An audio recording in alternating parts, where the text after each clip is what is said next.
Interlude, Breath of Life. Well, this is a fine mess we've gotten ourselves into, Ralphie remarked sourly. He was leaning against the room's only door frame.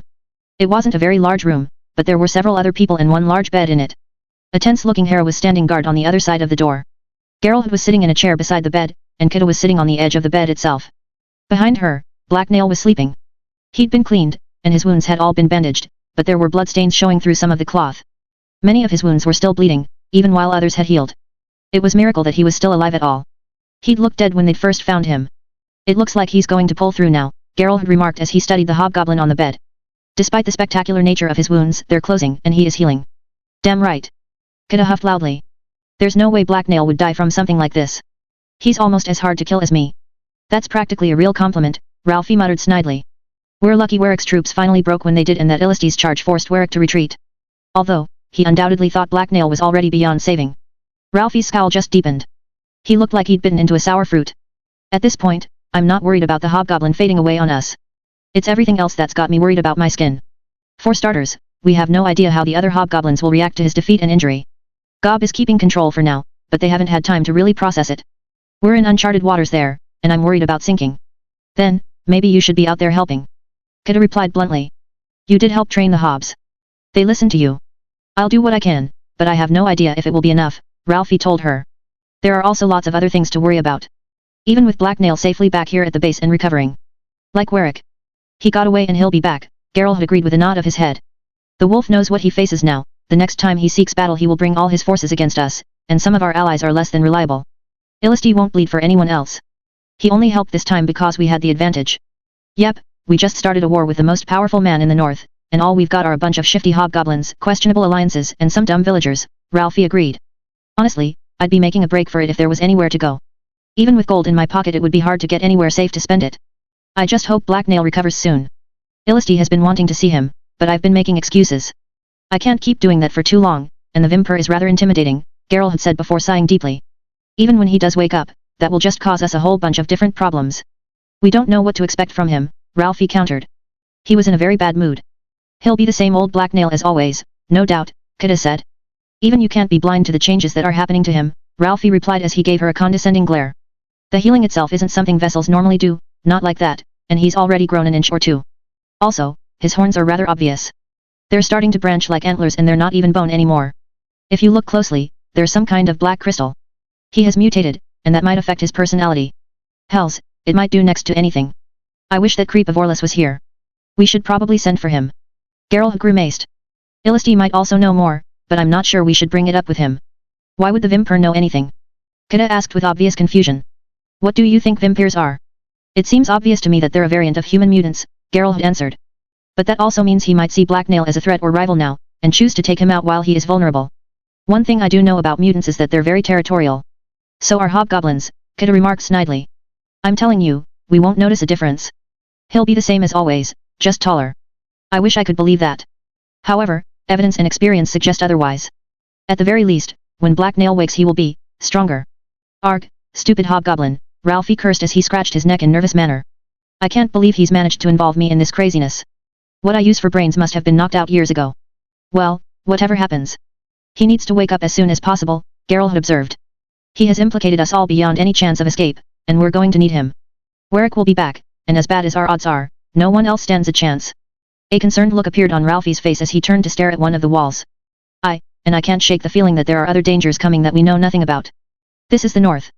It's a savage and dangerous place that has never really accepted civilization, and now it's shifting and changing right before our eyes. A king is rising, hobgoblins are building armies, and strange new creatures like those boggots are stalking men.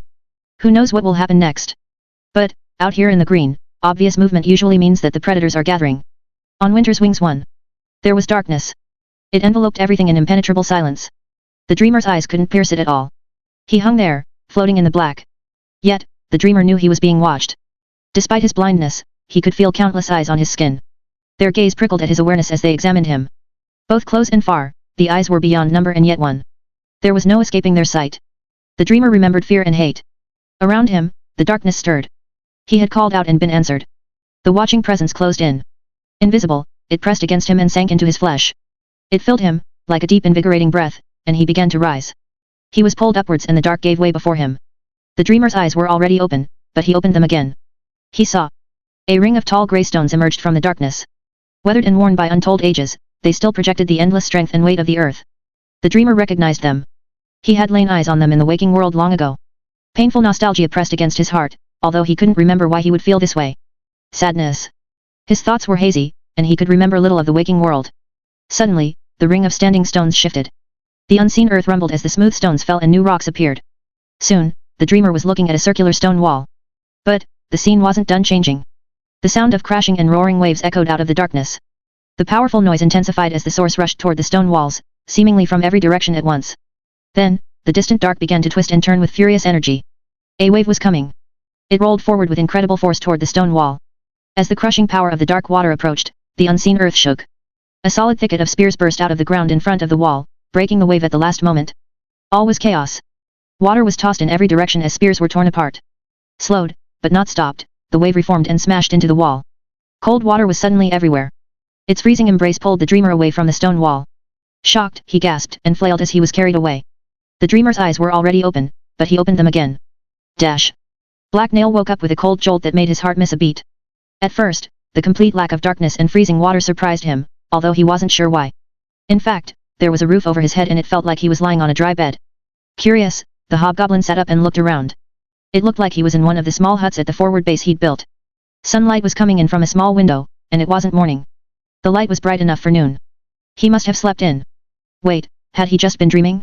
He remembered dark water. Maybe. Yawning, Black Nail tried to gather his thoughts. His mind was chaotic and confused. Everything was a mess. Fragmented scenes from every period of his life kept pushing themselves to the fore. He remembered looking up at Cedar for the first time and sitting by a campfire at night while surrounded by human rangers.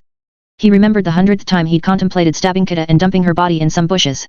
That didn't help. Even now Kida was an annoying distraction, and he still had no idea why he was in bed. Focus. How had he got here? What was the last thing he remembered? Wait, he'd been in a battle. Yes.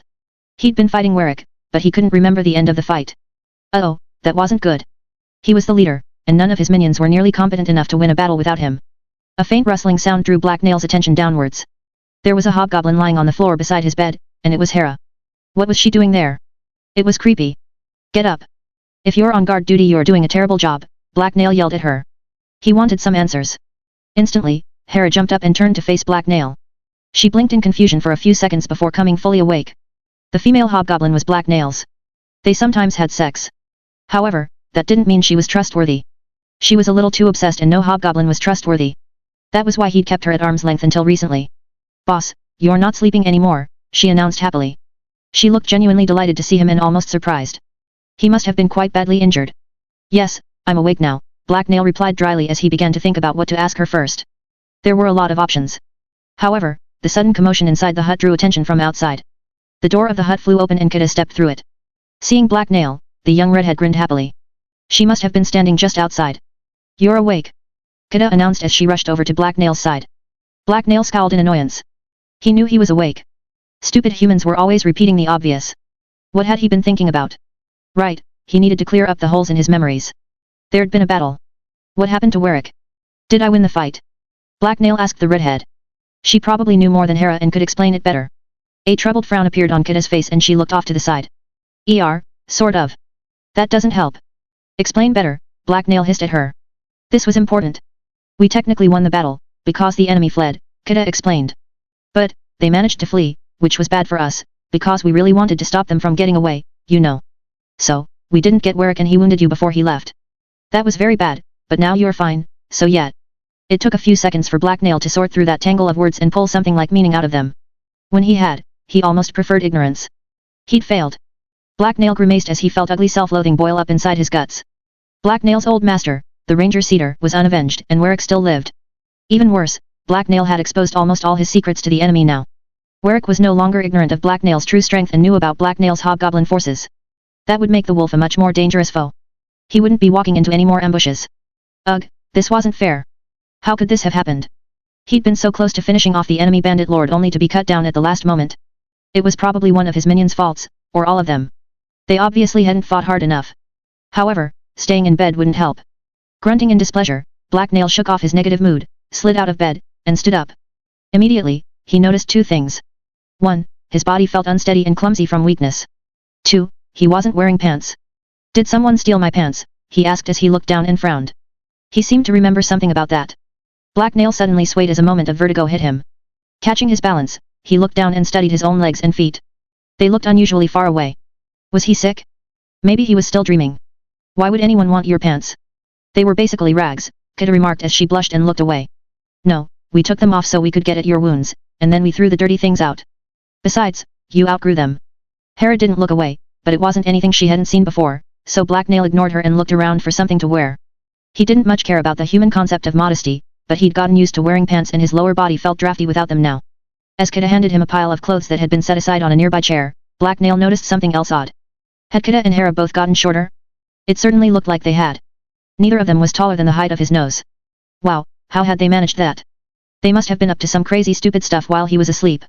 What weirdos? How did you get so short? Black Nail asked as he hopped on one leg and pulled on his pants. His movements were clumsy, and in particular, his head felt oddly heavy. Hera looked slightly disappointed when he'd covered himself up. What? Kida replied as she threw Hera a confused look. He's taller, Hera pointed out. Oh, right, Kida drawled as she suddenly understood. Black Nail glowered at them both while he waited for one of them to finally get around to explaining it to him.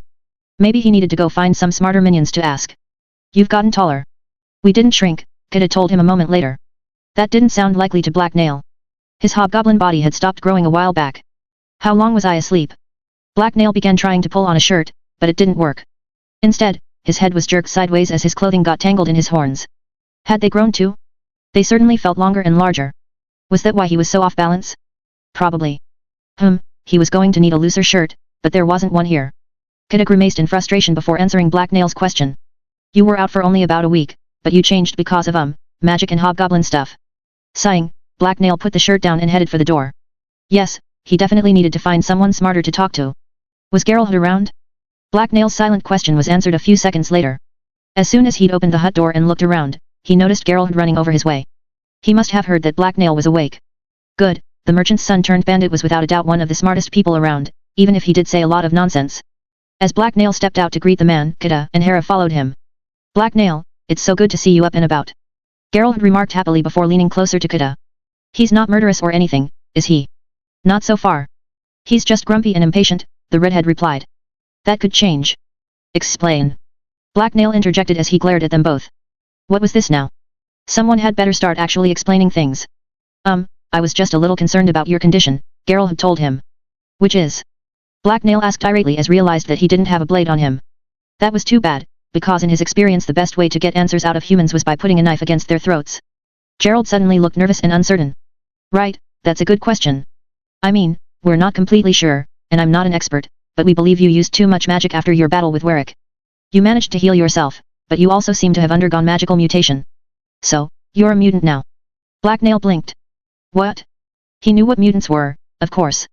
They were large magical animals that you sometimes came across in the green. Usually, they were very dangerous. But, how could he be one? Black Nail couldn't picture that. Could you be a mutant and not know it? It's why you're taller. Most mutants are significantly larger than normal, although I believe that normally happens gradually, Geralt had continued. In your case, it's almost like the initial mutation triggered your goblin to hobgoblin transformation again. Maybe because hobgoblin bodies are used to that kind of rapid change and responded to it as if it was a similar natural process. Slowly, things began to make sense to Black Nail, even if Geralt was spouting a lot of nonsense. He did sort of remember burning all his elixir and pulling in as much magic as possible when he'd been wounded. Still, it was overwhelming to think about. He needed a moment to clear his head. Is Gob around? Black Nail asked. Another hobgoblin might be easier to deal with. Geralt shook his head. No, he left once he was sure you were recovering from your wounds. Someone with some authority had to go back to Ironbreak to hold things together there. Arg, fine. I'm hungry, so I'm going to go find something to eat. Unless there is some reason I can't do that? Mutants eat, right?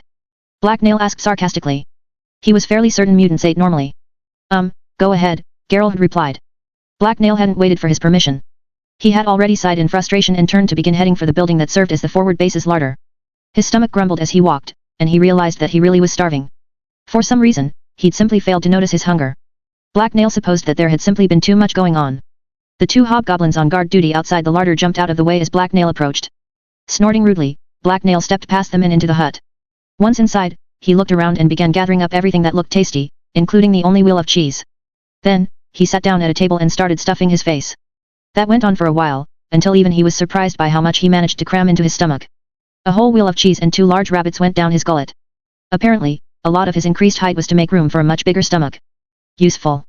While he'd been eating, the others had been giving him some space and patiently waiting outside the door of the larder. So, when he was done satisfying his hunger and feeling a little better, Black Nail went out to talk to them again. They turned to study him as he approached. What exactly happened to Warwick and his men? Where are they now? Black Nail asked Geralt. That was the most important question he could think of. It had been weighing on him since he'd woken up.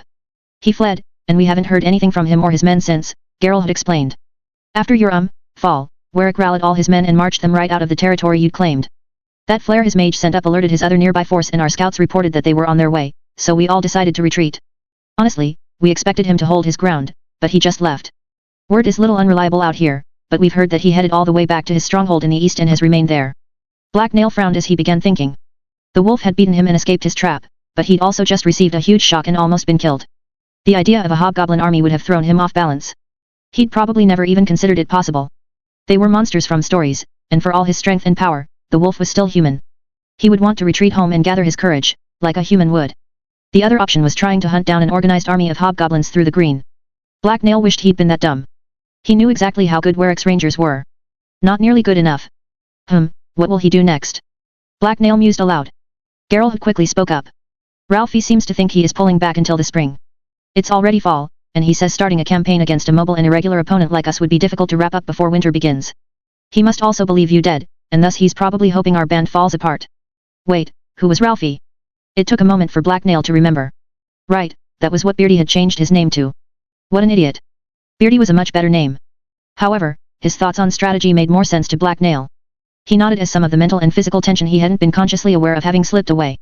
It was nice to know that Warwick wasn't going to be launching an assault on the forward base or Iron Break anytime soon. Given time to prepare, Black Nail could salvage this mess he found himself in. He'd bet quite a lot on being able to kill Warwick in their last encounter, but unfortunately that hadn't happened. Still, in a lot of ways, time was on Black Nail's side. His minions were growing in numbers and were easily replaceable. Sure, the wolf had huge armies and now knew about Black Nail's hobgoblins, but he couldn't know anything about the goblin settlement of Iron Break. For all the wolf knew, the army he'd faced had burst fully formed out of the green. Warwick will move cautiously, Black Nail mused. He will try to learn more before he attempts to attack us. We can simply harass him and flee into the forest if he does show up, and then winter will stop him for us. He is no threat until the spring. Alright, that reasoning makes sense, Geralt had admitted before grimacing sourly. However, that only buys us some time. Warwick is practically the king of the north already. He has massive armies, rogue mages, and support from an entire society of corrupt merchants with enough gold to bury a small city. How in damnation are we going to survive when he does come for us in the spring? What do we do? Black Nail just shrugged calmly. We have no choice. We will fight. If it is a war he wants, then we will give him one. Now that sounds like fun. Kada exclaimed with a wide excited grin. I can't wait to have my chance at taking Warwick down. He fled before I could get to him last time, but I'm a vessel now, so I bet I can take him. On Winter's wings too. I wish I could think of a better solution to our problem, Geralt had remarked after Black Nail had told Kada to stop yelling nonsense. They were still standing outside the hut that served as the forward base's larder and kitchen and had been discussing what to do about their inevitable next conflict with Warwick. You don't have to worry about thinking. I can do it for you, since I'm a genius, Black Nail pointed out helpfully. Geralt had sighed. I certainly hope you are, because I have no idea what you are thinking most the time, and we need every advantage we can get. However, now we should focus on what our more immediate plans are. I need to get my minions back to work, Black Nail said with a shrug. We can't let Warwick learn anything about us while we prepare to fight. He is human, so he will fear the unknown, and that will make him hesitate and buy us some more time. We want that time, so we have to make sure no one tells him anything. Spies are probably our number one concern right now, Geralt had agreed. Warwick is undoubtedly trying to find out everything he can about us, but Ralphie and I have been careful to keep any of the new human recruits from learning too much about our presence further north. That should keep them in the dark about most the important happenings. What about the vampires? Black Nail asked. They were the next thing on his mind. Illisti and his men had fought beside Black Nail's troops against Warwick, but they weren't loyal to anyone but themselves. They were also very dangerous. Black Nail had once watched Illisti tear apart a troll one-on-one. It had been impressive. When they found out you were unconscious, they headed back north to Hurst Crest, Geralt had told him. Honestly, none of us have any idea what Illisti is thinking. It's apparent that they do things quite differently in the west. Black Nail didn't understand them either, so he just nodded. Then we continue here as before. We will patrol the roads in our territory and demand tribute from travelers. If Warwick does attack, then we will just hide and harass him until winter. Geralt frowned thoughtfully. What about new recruits and refugees heading north? I wouldn't have believed it, but word continues to spread of opportunities up north, and we're still attracting deserters looking to join up with us and families fleeing the wars to the south. Where else are they going to go? Kada pointed out. Those inbred fools that pass themselves off as nobles keep fighting down south, and Warwick isn't recruiting anymore. Even he can't afford to pay every deserter that heads north. Snorting, Black Nail gave them his opinion on the refugees. They won't be a problem. Any human who goes north will just have to stay there. My hobgoblins will find anyone that flees long before they escape, if they even last a day in the green. Personally, he didn't think it was likely any humans would get far if they tried to move through the green on their own.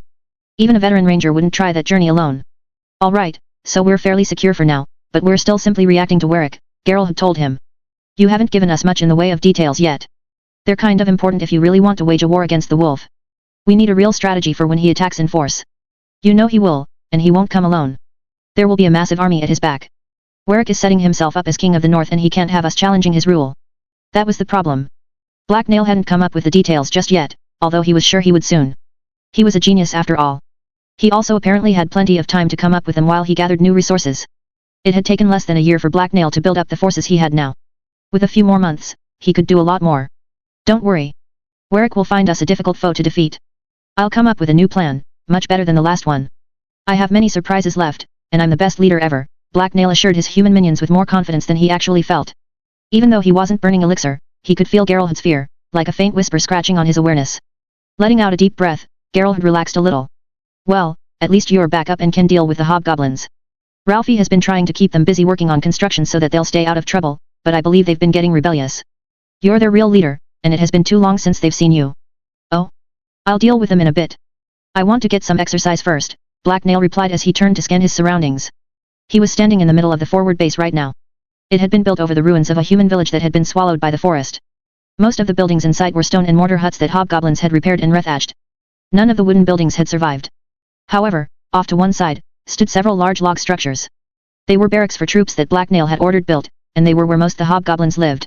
Another log building was currently under construction, and there was a wall made of lashed-together stakes being built around the entire place. As far as Black Nail knew, there weren't any mirrors around, so he headed for the stream at the back of the base. He wanted to get a good look at himself. He'd been told he looked different now, and his horns had certainly grown longer. His nose hopefully hadn't changed, though. It had been beautifully shaped before. The perfect mix of long and pointy. Black Nail passed several hobgoblins as he made his way to the stream. All of them froze in surprise when they saw him, but Black Nail ignored them. Soon, he was out of the base and kneeling at the edge of a pool of water. Tall trees surrounded him, but there was enough light for him to see his own reflection in the running water.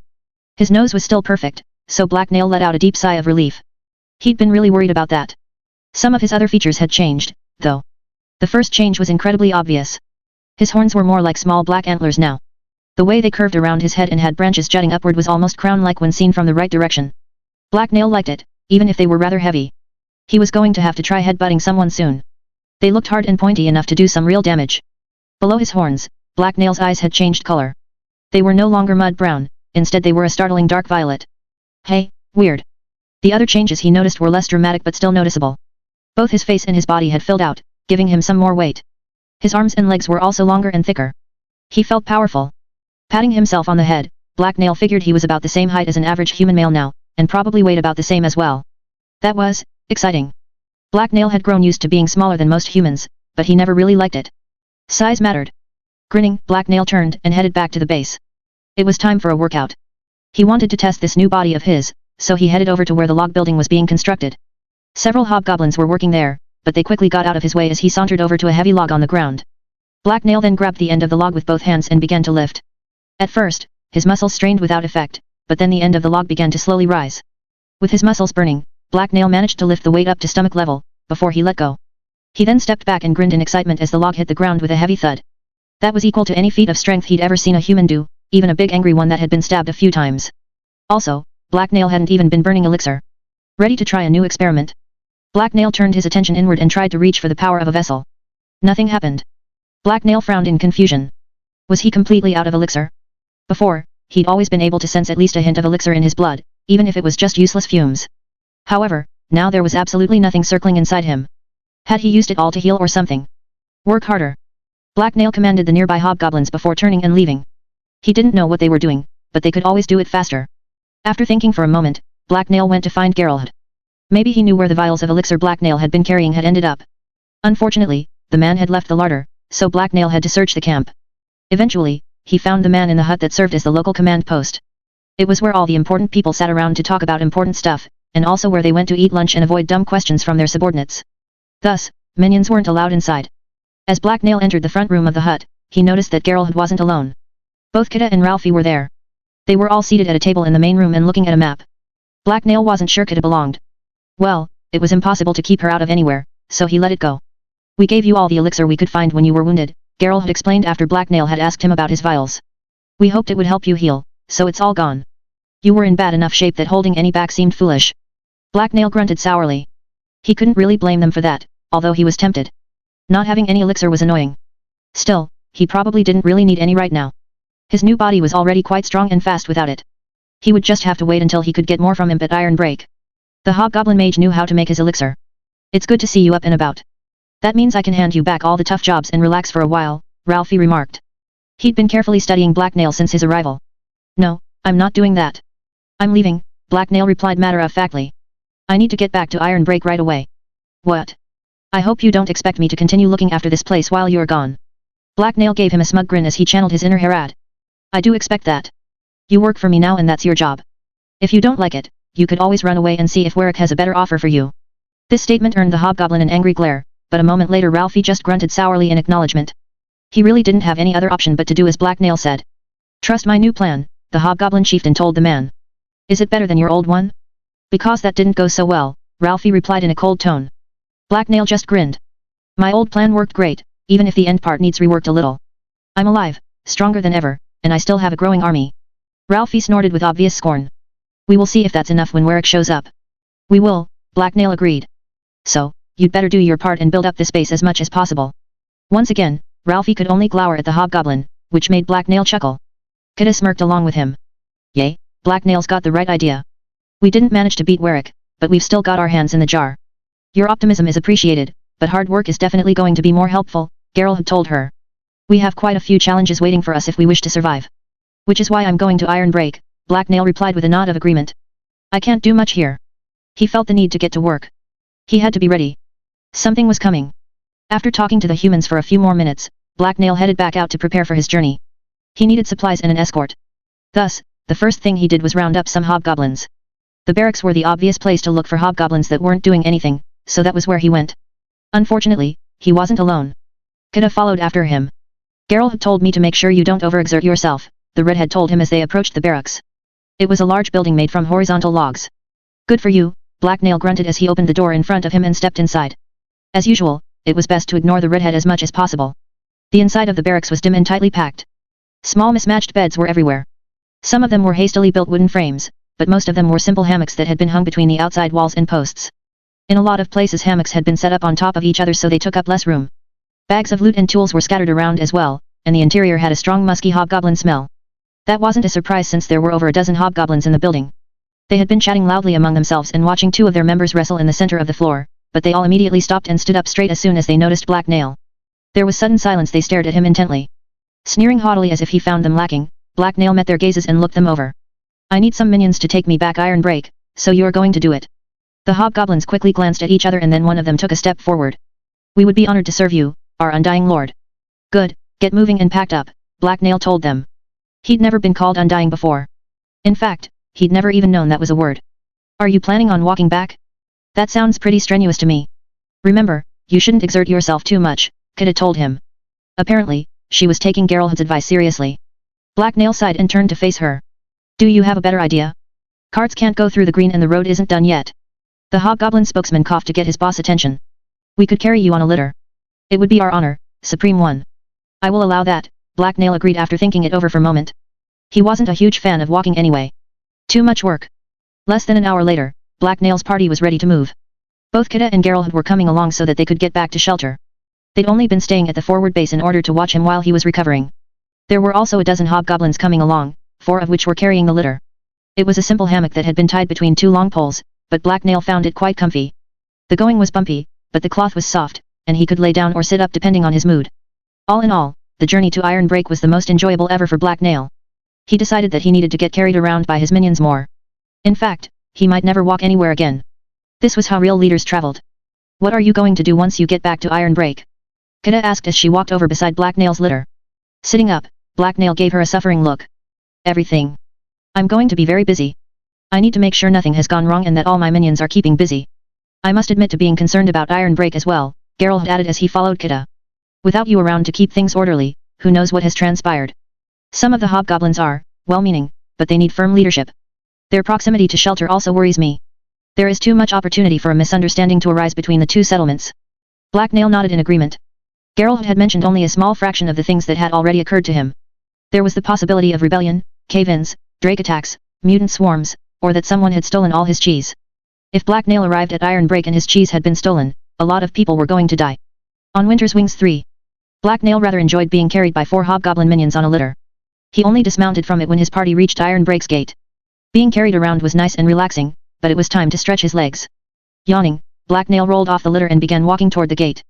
Several armed guards quickly followed after him, since they had nothing better to do. There were 4 hobgoblins guarding the gate in front of Blacknail, but they immediately bowed to their chieftain and then moved out of his way. Blacknail gave them a brief nod as he walked past. He was happy to see that things hadn't descended into chaos or rebellion here yet. He'd been a little worried about that. Iron Break was new settlement. It had been built by goblins and hobgoblins at Blacknail's orders, and thus most of the construction was crude. The wall that encircled it was made from long sharpened stakes meant to keep beasts out. Inside the walls, what had once been an empty clearing containing a few rocky hills and caves was now a fair-sized settlement. Mismatched buildings filled almost every space. None of them seemed to have the same style, and they were made from various materials. Clay bricks were common, but so were huts made from woven branches, and a few of the larger and newer buildings were made from horizontally stacked logs.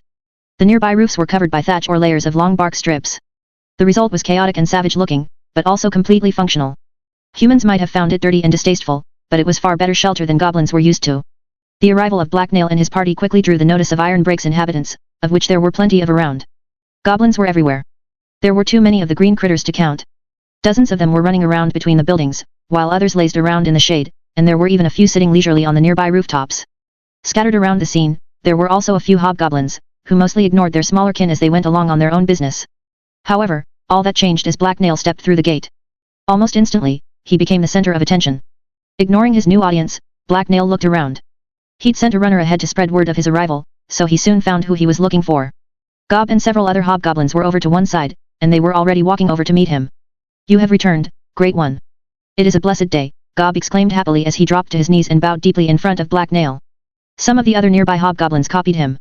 Gob was Blacknail's second in command, and while he was unquestionably loyal, he was also way too overdramatic about everything. It was frankly a waste of time. Before Iron Break had been founded, Gob had been the first hobgoblin to swear fealty to Blacknail. Back then, Blacknail had been wandering the green after the defeat of Herod's bandits by Warwick. That hadn't been their first meeting, though. There was no way Blacknail would trust a strange feral hobgoblin. No, Gob had also been a member of a small goblin tribe that Blacknail had helped out a while back. He'd saved them from some harpies while he'd been traveling to Dagger Point. Get up, Blacknail told his minions with a frustrated sigh. Gob immediately did as he was told and climbed back to his feet. Blacknail was instantly reminded of his own recent transformation, because Gob looked shorter than he remembered. I stand ready to obey your every word, Master of all Goblins.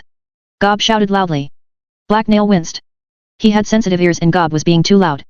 Also, becoming the Master of all Goblins sounded like it would be way more trouble than he would ever want. Good. I'm going to be giving out a lot of orders, Blacknail told Gob. There was definitely a lot to do in preparation for the coming war with Warwick. Gob listened intently as Blacknail began explaining what he wanted done. There were 2 areas that Blacknail was most focused on, the mines and food. You could never have too much food. Behind Blacknail, the humans that had traveled with him walked over and then wandered off to do their own things. At the same time, several other hobgoblins arrived. Blacknail easily recognized Imp and Farrer. As was usual, Farrer's reddish-brown hair and eyebrows were singed, and Imp was carrying a tall staff he'd taken from a defeated human mage. The mechanism in the staff allowed him to channel and control the power of mana crystals. Wow, you sure got bigger, boss. Farrer remarked in surprise. Looking intrigued, Imp stepped in close and stared at Blacknail's horns intently. Blacknail found this behavior rude, so he snorted and lightly shoved the hobgoblin away. Oh, sorry, boss, Imp said after he'd regained his balance. Blacknail just rolled his eyes before addressing all his lieutenants together. I've got work for you. We need to rebuild the walls using the extra stone from the iron mines, and I also want some real gates that can close. Having a big hole in our walls is just dumb. They would need better defenses to repel Warwick if he ever showed up, although Blacknail wasn't sure why he was set on stone walls. Well, whatever. Is someone or something going to attack us? Farrer asked as he frowned in concern. We are probably safe for now, but we will need better defenses eventually. All the big human towns have better walls than us, and we've been lucky. There are things in the green that would smash right through our walls, like a drake. Also, it's not like we're short on workers. There are too many goblins just lazing around here, Blacknail explained as he motioned towards all the nearby goblins. Lazy minions annoyed him. They just sat around eating his food. Grimacing, Black Nail turned to Farrer. You're in charge of mining. Are you digging up enough stone to make a wall? When Black Nail had left to fight Warwick, Farrer had been the hobgoblin in charge of iron break smiths and craftsmen. By extension that meant he'd also been in charge of acquiring raw iron from the caves below the settlement. All the furnaces and smithies in iron break had been built by the fire-obsessed hobgoblin. Farrer frowned in response to the question. Work below slowed down after you left, boss. Getting stone isn't hard, we've got the tools and goblins, but we've had to go deeper down to find more iron, and that's gotten dangerous. Dangerous how? Black Nail asked. Goblins keep getting hurt or attacked by the beasts that live down there. When we block off a passage, something always opens it, Farrer explained. This news didn't surprise Black Nail. He'd been down in the caves a few times, so he knew how dangerous they could be. Not only were there lots of hungry predators underground, but mutants seemed more common down there as well. Normal hobgoblins couldn't be counted on to fight mutants. We need both iron and stone, so I'll have to clear the tunnels, Black Nail told his minions. He didn't see any other option. He then turned to Imp. I will need light crystals and mages. Imp nodded in agreement. Of course, boss. I've got lots of apprentices and light stones. Making them is easy for me now, and I've already been sending mages to light the tunnels for the miners. That reminded Black Nail of his elixir shortage, so he immediately asked the hobgoblin mage to bring him some. Imp gave a quick bow and then hurried off to retrieve the magical liquid. While he was gone, Black Nail went over some details with the others, but he didn't have to wait long. A few minutes later, Imp returned and handed Black Nail a small glass vial. He shook it and watched the familiar dusky liquid inside slosh around, before uncorking the vial and downing its contents. The elixir tasted exactly the same as always as he gulped it down, and he felt a tingle as the power began to seep into his body. Yes, he could feel himself growing stronger. It felt. Without warning, Black Nail gagged and vomited all over Imp. As Imp unhappily began wiping himself off, Black Nail swayed and wobbled.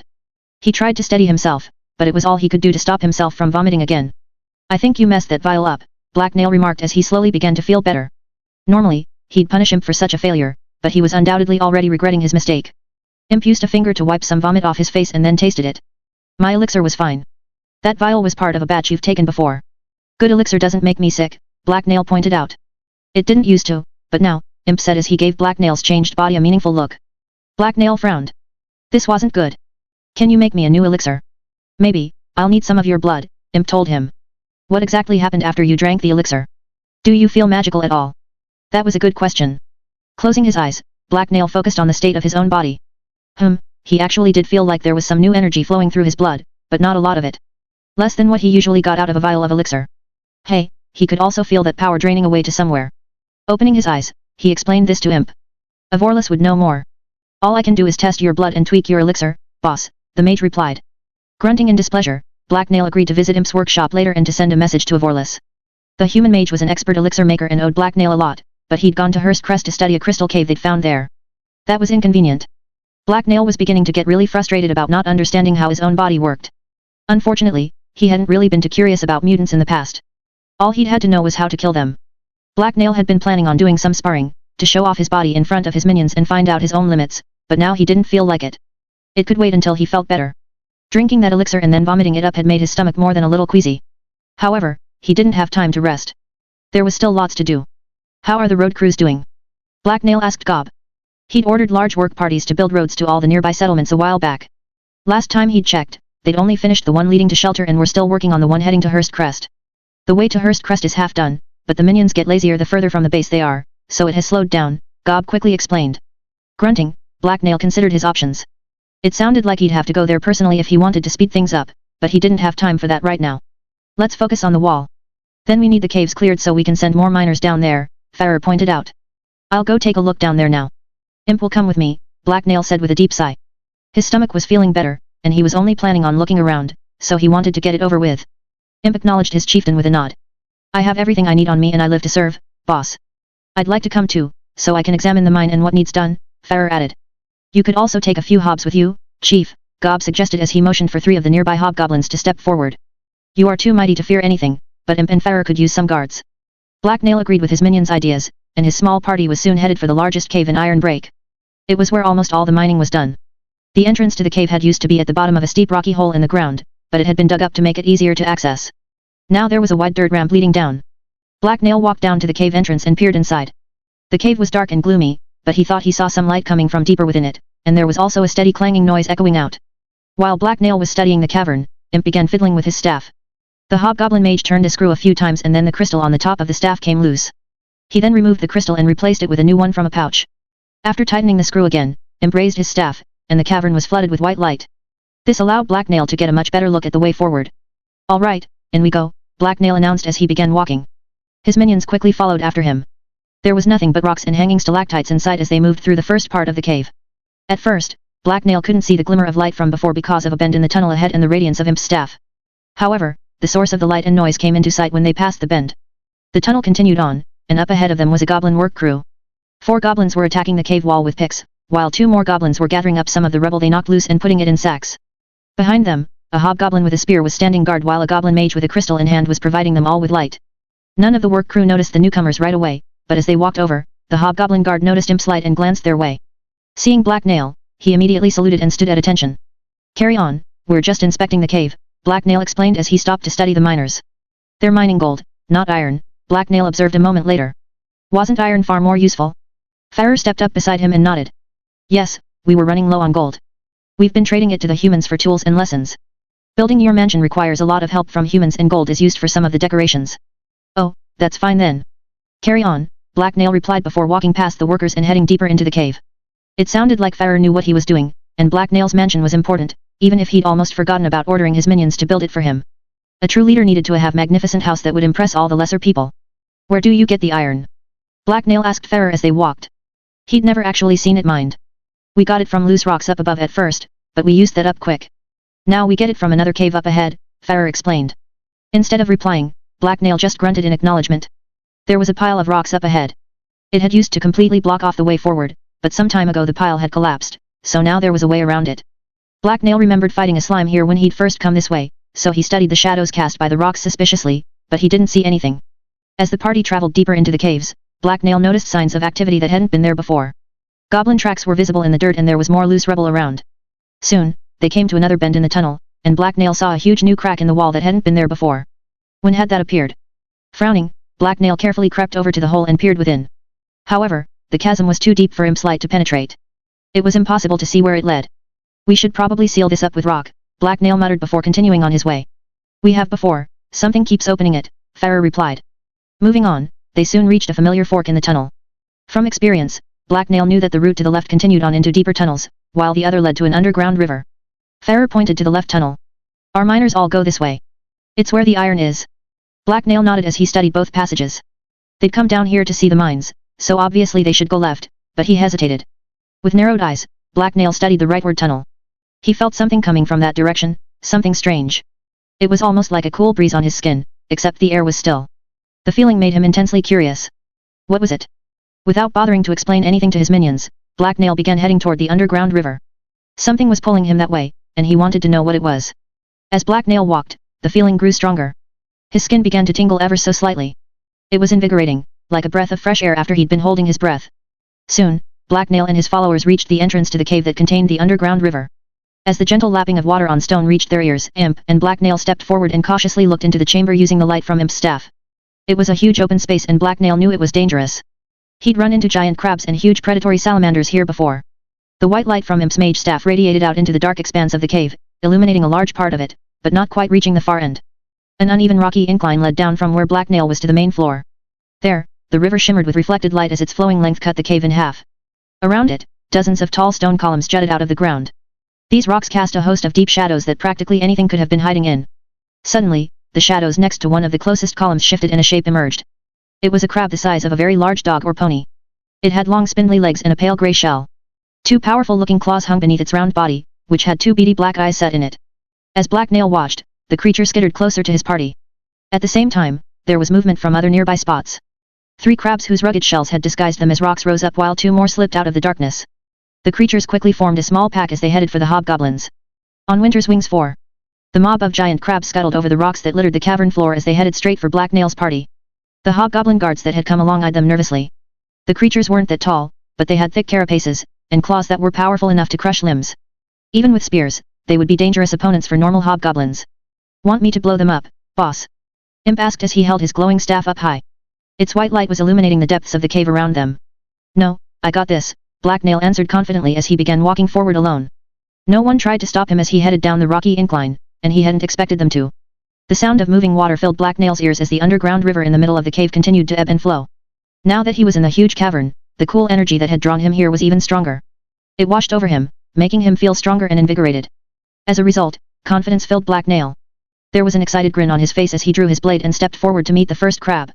The creature made an angry gurgling sound as it slashed at Black Nail's chest with an open claw. However, the claw snapped shut on open air. Black Nail easily sidestepped the blow. He then leaned forward and stabbed the tip of his sword into the creature's mouth. It tore through what little shell was there with ease and then sank deep into the crab's flesh. Grunting with effort, Black Nail pushed forward, and his blade slid even deeper. The crab instantly quivered and began to fall as its insides were shredded by sharp steel, so Black Nail withdrew his blade and jumped back. As he moved, a claw swipe from another crab missed him by a hair. The stupid things were faster than they looked. However, Black Nail's movement were even more quick and powerful. He was still drawing in the energy around him, and it was making up for his lack of elixir.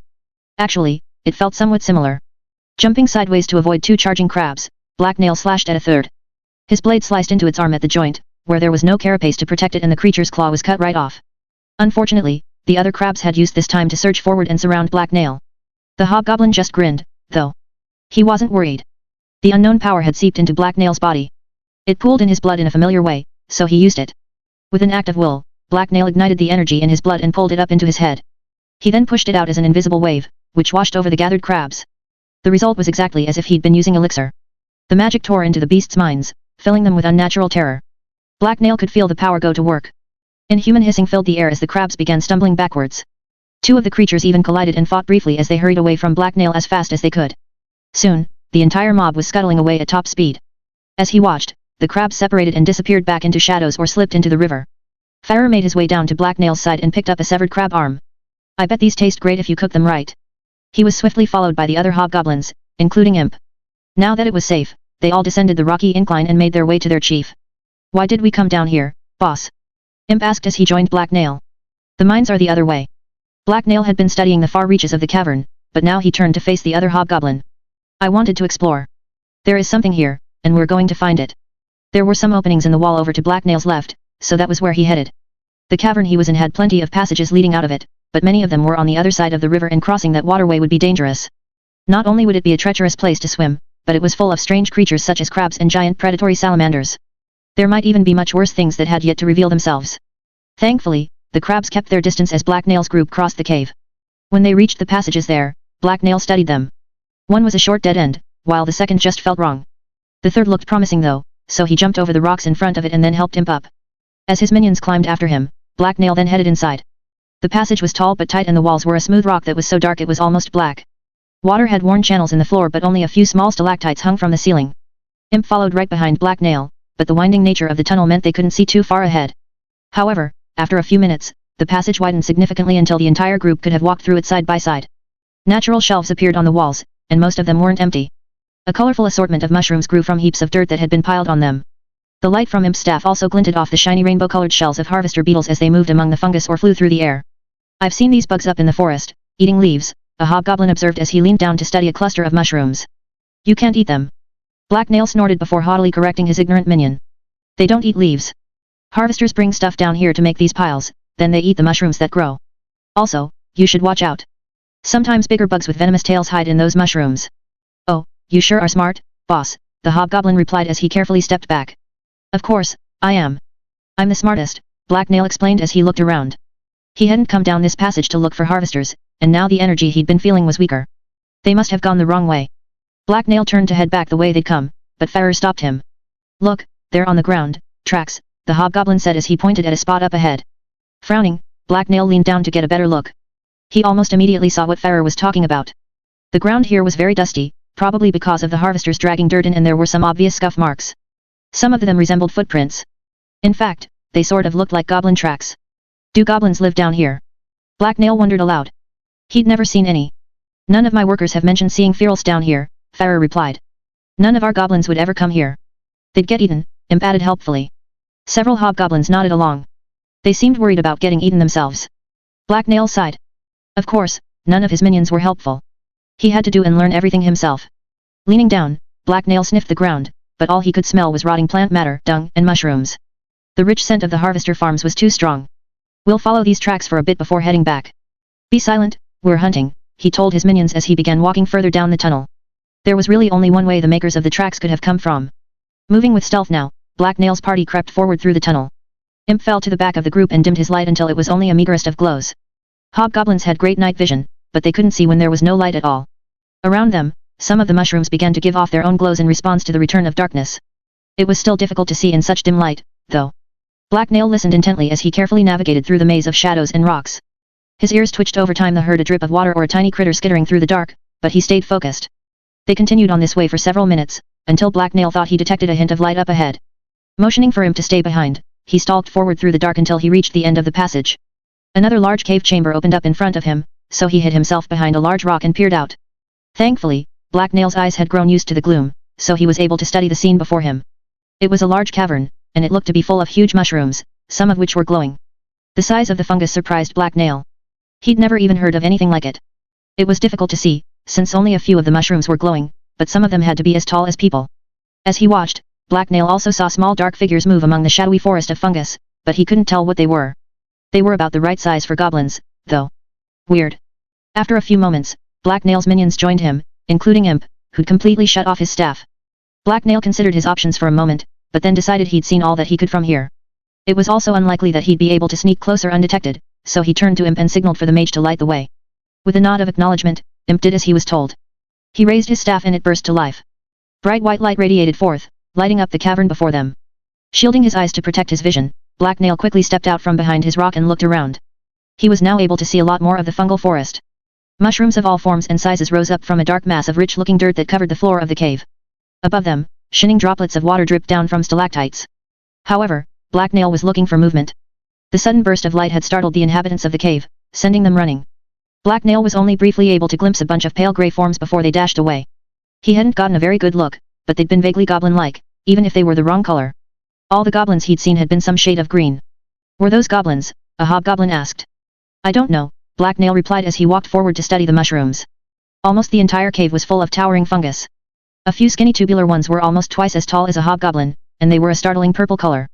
There were also plenty of capped mushrooms of various colors, and even a few big white balls that were too perfectly spherical to be rocks. That's a lot of mushrooms, Farrer remarked in an impressed tone. Black Nail nodded in agreement. He wondered if they could be used as an emergency food supply. Do any of you want to try eating some mushrooms? He asked his minions. Which ones are poisonous, boss? One of the guards asked. I have no idea, Black Nail admitted. He wasn't sure if these giant mushrooms were the same as the smaller type, just bigger, or if they were completely different. In the end, no one decided to try eating any of the fungus, so Black Nail led his party back the way they'd come. There was no way they were going to run down any of the pale creatures, no, so there was no point in sticking around. He still wanted to track down the source of the energy as well, and this was definitely the wrong way for that. The energy was even weaker now, although it was still around. Underground, it never seemed to vanish completely. A brief hike led them back to the river chamber, and once there, Black Nail selected another passage to try exploring. This one was wider and wetter. The ceiling dripped, and as a result pools of water were scattered around the floor. However, using Imp's light, they were able to navigate it easily, while only getting a little damp. As they walked, it soon became obvious that the tunnel sloped downward, deeper into the earth. Black Nail also quickly realized he'd chosen the right passage. The energy in the air grew noticeably stronger as they headed down. It felt good.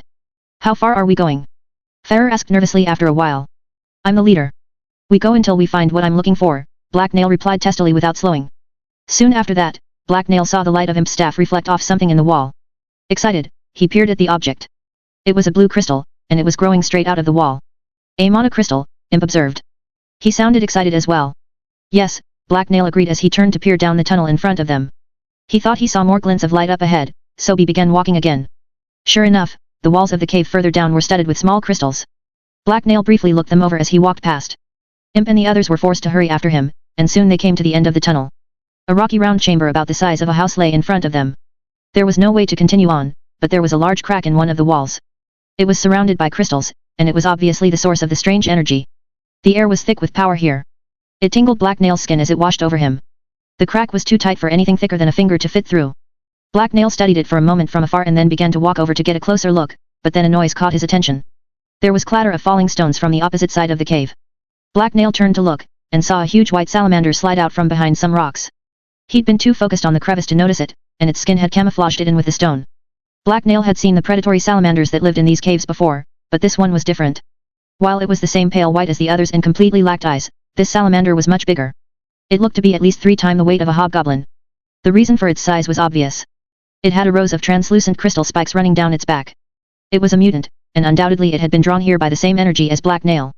There was silence as the hobgoblins studied this new threat. Then, all the minions began backing up slowly. Apparently, they'd decided to let their chief deal with the problem. Black Nail glared at them for a moment, but then had to turn and focus on the salamander. What a bunch of useless cowards. Well, whatever. They wouldn't be much help anyway, and Black Nail was feeling confident. The energy from Fisher was flowing through him, and he wanted to test out his new body. He felt like pushing his limits would help him grow. Also, if he started losing, he could always order him to blast the thing into bloody pulp.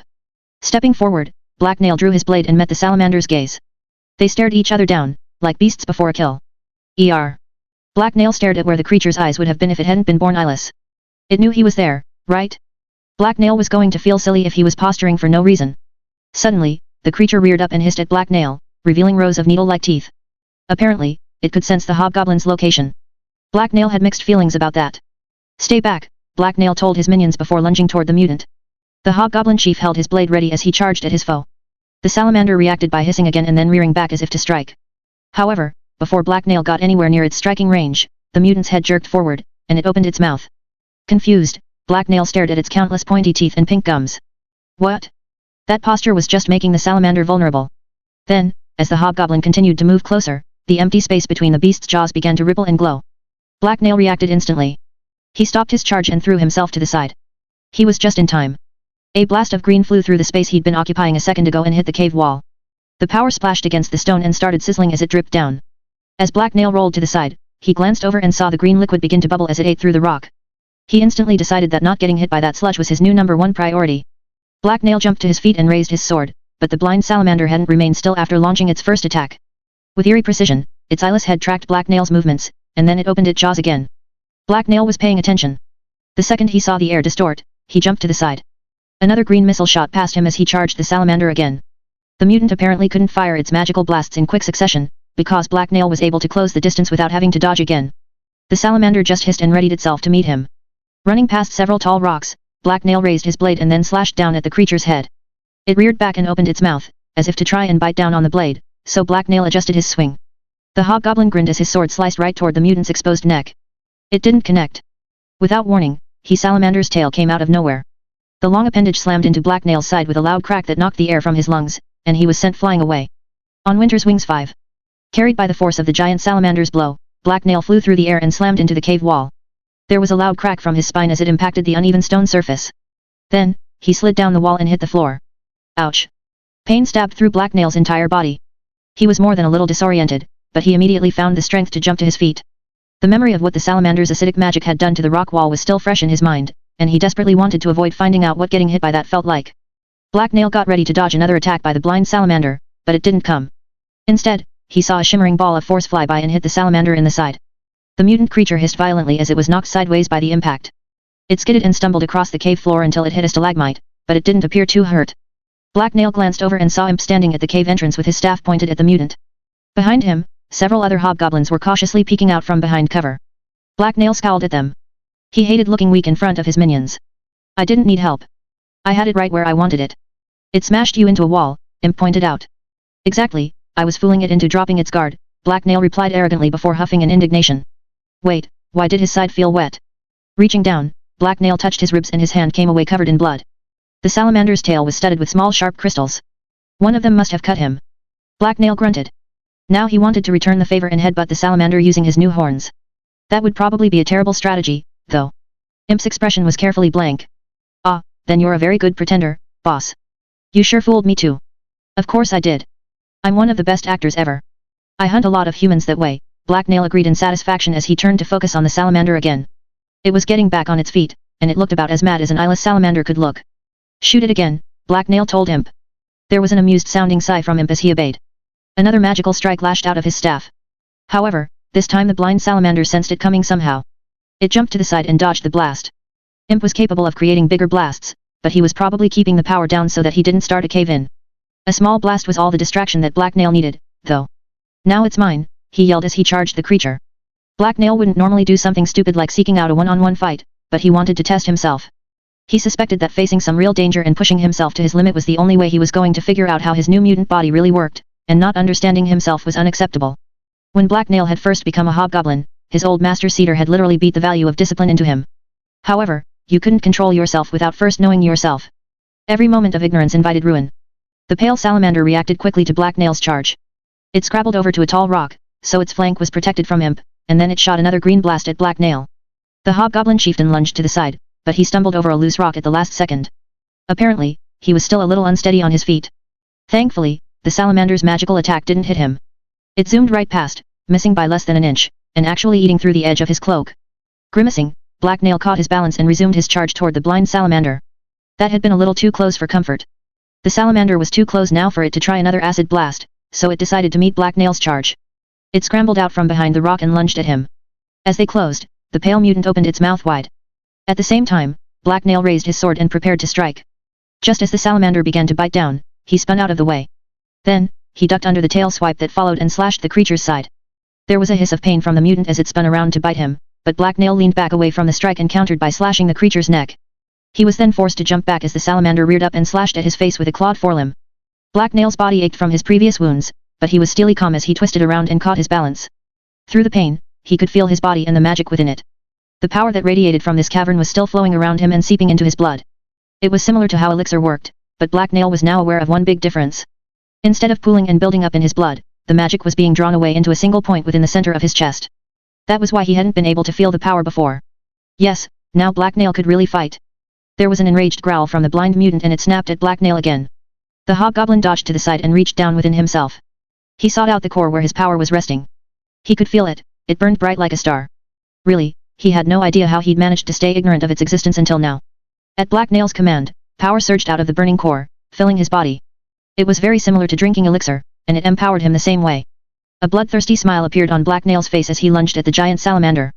With startling speed his blade sliced into the creature's shoulder and tore through it. Even Black Nail was surprised. He almost stumbled. That had been faster than he'd ever moved before.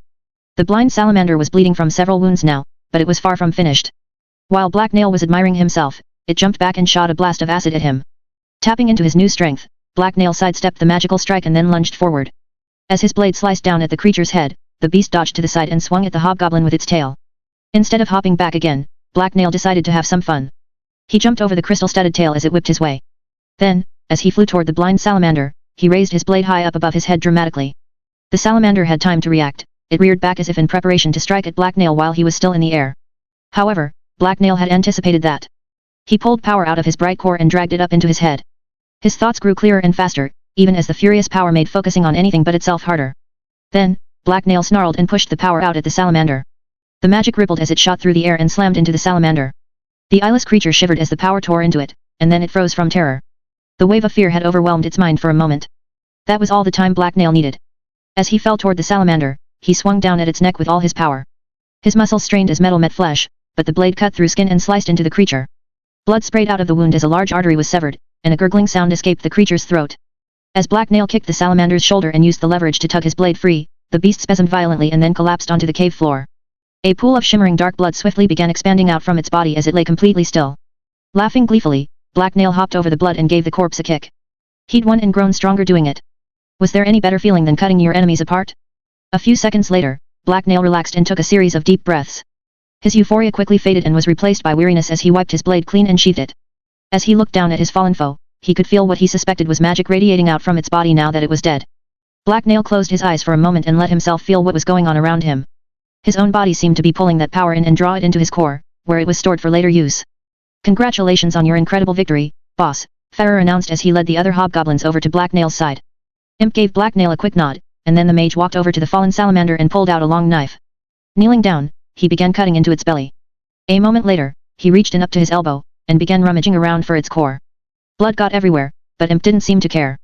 He was focused on his prize. My victory was never in doubt. That stupid mutant was easy prey for a great hunter like me, Black Nail said as he turned to face Ferrer. He had to suppress a pained grimace, since his side was beginning to hurt again now that he wasn't reinforcing himself using magic anymore. Ferrer nodded. Yes, you are truly amazing, boss. What do you want to do now that the beast is slain? Black Nail frowned and looked around. He felt like taking a bit of a rest and enjoying the quiet atmosphere for a while. The cave was still full of power he could absorb. I'm going to stay here and enjoy the air for a few minutes. Go wait outside and give me some quiet, he told his minions. Imp had apparently found the blind salamander's core. The hobgoblin was splattered with blood as he walked over to join the others. Ferrer looked confused, but he gave Black Nail a quick bow and did as he was told. All the other hobgoblins followed him back out into the passage that led into the crystal chamber. The air smells like dead fish and worms in there.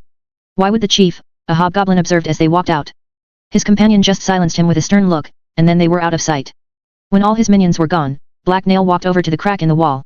The chamber was much darker without the light from Imp's staff, but several of the crystals on the walls glowed dimly, and that provided Black Nail with enough light to make his way around. Black Nail studied the crevice and the crystal around it for a moment. He could feel the magic flowing out of it, and he hungered for it. Thus, since he didn't have a better idea, he sat down on the floor in front of it and closed his eyes. In the dark, he just let the power wash over him and be drawn down into his core. It was very relaxing and satisfying, like taking a deep drink of cool water after being out in the hot sun for too long. Black Nail lost track of time as he focused on his breathing and the flow of magic. Actually, he may have fallen asleep for a moment or two, but eventually he began to feel sated.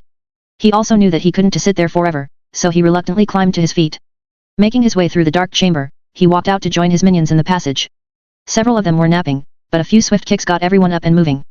Once they reached the underground river chamber, Black Nail used his ability to project terror to send any creatures that approached skittering back into the shadows. After that, they soon got back to the intersection that led toward the surface and the mines, so they finally began their tour of the mines. Black Nail found them to be rather unimpressive. They were just a bunch of long tunnels full of rocks and spotted by the occasional harvester farm, pool of water, or bottomless pit. However, looking around did help him come to a better understanding of what would be required to secure the mines and get production up. Cracks needed to be sealed, guard posts needed to be set up at choke points, and patrols would be needed to inspect the sealed cracks. All of Black Nail's minions were tired and weary by the time they got back up to the surface, so he gave them a few orders and then dismissed them. Only Farrer remained behind, since they had more to talk about. Imp hurried back to his workshop to examine his new mana crystal, and hopefully clean up a bit. He was still soaked in salamander blood and it had started to smell. "How is my house coming?" Black Nail asked Farrer after they'd discussed the operation of the mine for a while. "Slow but steady, boss. I let the humans from shelter take charge of that project, since they know more about it and I'm busy with other jobs. Humans are good at fancy things." Black Nail nodded in agreement. "They are, but don't let them work too slowly. I want my fancy house before the snows. Why don't I just show you what's been done?" Farrer asked. That sounded like a good idea to Black Nail, so he let the hobgoblin craftsman take him over toward the center of the settlement. That was where the mansion was under construction. The home was far from done, but a large area had been dug up and filled in with a foundation made from stone and mortar. There were several large piles of logs and other construction material laying nearby, and a few exterior walls had already been raised. When it was done, the mansion would be several times larger than any of the longhouses. It would also be a lot more impressive looking. It looked good, but Black Nail really wanted the work to go faster. Right now, he was still sleeping in a cave. It was a rather nice cave and he'd never had any problems with it, but as an important leader, he needed a fancier home than everyone else. "Can't you go any faster?" he asked Farrer. "We could use the stone from the mine and mortar to help build your home's walls. It would be a good test for the settlement's walls, but it would also slow down work on them," Farrer suggested. "Fine, if you think that's a good idea," Black Nail agreed reluctantly. Why couldn't his minions just do everything at the same time? Obviously, they were spoiled rotten. A stone home would look fancier than a wood one, Farrer pointed out. It would also be harder to burn down, Black Nail replied as he gave the other hobgoblin a meaningful look. "True, some of the goblins around here like playing with fire too much," Farrer agreed as he frowned in disapproval. Black Nail's eyes narrowed as glared at the other hobgoblin. "And you don't do that. I never play with fire. It's no toy. You have to respect the flames and offer them proper sacrifices if you want to summon their full might. Only then will they bless you with warmth and power. Only then will they let you transform the world with their searing glory." Black Nail was fairly certain that was an even more troubling way of thinking. Still, Farrer hadn't burnt down anything too important yet, so Black Nail let it go. He dismissed Farrer and went to find something else to do. After resting in the cave and drawing in so much mana, he was full of more mundane energy as well. He needed to do something to burn it off. His muscles were practically aching to be used. He wanted to just start running around until he collapsed. However, Black Nail didn't break out into a run. That would look undignified, and probably scare a lot of goblins. Instead, he ended up wandering around until he found a spot outside the walls where several hobgoblins were chopping down trees. He grabbed an axe and joined in. This startled the nearby hobgoblins, who were quite surprised to find their towering chief began attacking all the nearby trees. Black Nail ignored them. They were just minions. He focused on burning as much energy as possible. For what was possibly the first time ever, working hard felt good. Eventually, Gob and several other hobgoblins arrived and walked over to talk to their boss. Black Nail registered their presence but didn't stop hacking at the tree in front of him. Chips of wood flew away as his axe bit deep into it again and again. "What are you doing, boss?" Gob asked him. "I'm helping the work crews chop down some trees," Black Nail replied as he continued to work. The crew left almost an hour ago. Black Nail finally stopped swinging his axe. He let its heavy iron head fall to the ground as he turned to look around. Hey, Gob was right. There were no more hobgoblins workers around. He hadn't even noticed them sneak away. What a bunch of slackers. I don't think we need any more trees felled, Gob observed politely. There were dozens of the fallen giants already in sight. You may be right, Black Nail admitted. Maybe I should gather up some minions and carry these logs inside. Gob frowned. It didn't seem like he thought that was a good idea. However, Hera stepped forward and licked her lips as her eyes studied every inch of Black Nail's body. I can think of something sweaty and physical we could do together. Black Nail dropped his axe and grinned back at her. Sure, that sounds like fun. On Winter's Wing 6. After several rounds of rolling around with Hera, which were interrupted only for snacks and meals, the pair eventually drifted off to sleep together in Black Nail's bed. By that point, both of them were exhausted. Early, the next morning, Black Nail felt quite satisfied when he awoke next to Hera's sleeping form. Yesterday had been a good day, and he was happy that no one had assassinated him while he'd been unconscious. He'd been a little worried about that, because he'd let his guard down. Not only had he let Hera sleep over, but he'd exhausted himself into an unusually deep sleep. That could have ended badly for him, but thankfully it hadn't. Shoving Hera aside, Black Nail got dressed and went out to supervise the work going on in Iron Break.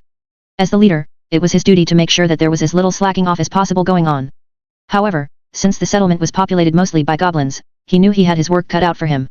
Stupid minions. They were too lazy to even try to assassinate him properly. Black Nail spent the next hour wandering around and screaming at everyone in sight who was slacking off, which was basically everyone. When he was done with that, he headed over to check on his house. He wanted it done before winter set in for obvious reasons. For one thing, he had no idea how warm his cave was going to be when it started to really get cold. Not a lot had been accomplished on the house since yesterday, so Black Nail decided that he had to intervene personally and provide everyone involved with motivation and leadership. Thus, after harassing the workers for a while to figure out what was slowing them down, he went to find Farrer and Gob. Together, the three hobgoblins were able to round up some work crews and get the project moving faster. Parties of hobs and goblins were sent into the mine to fetch stone and shore it up. Construction was swiftly started on the improvements and defenses Black Nail and Farrer had decided on yesterday. The caves were full of dangers, so the miners had to be kept safe or they couldn't concentrate on their work. Once the mine was running smoothly and production was up, Black Nail focused on the house itself. In Iron Break, there were always some goblins lazing about somewhere, so Black Nail had some more rounded up and added to the construction crew. If nothing else, they could help carry tools and heavy objects around.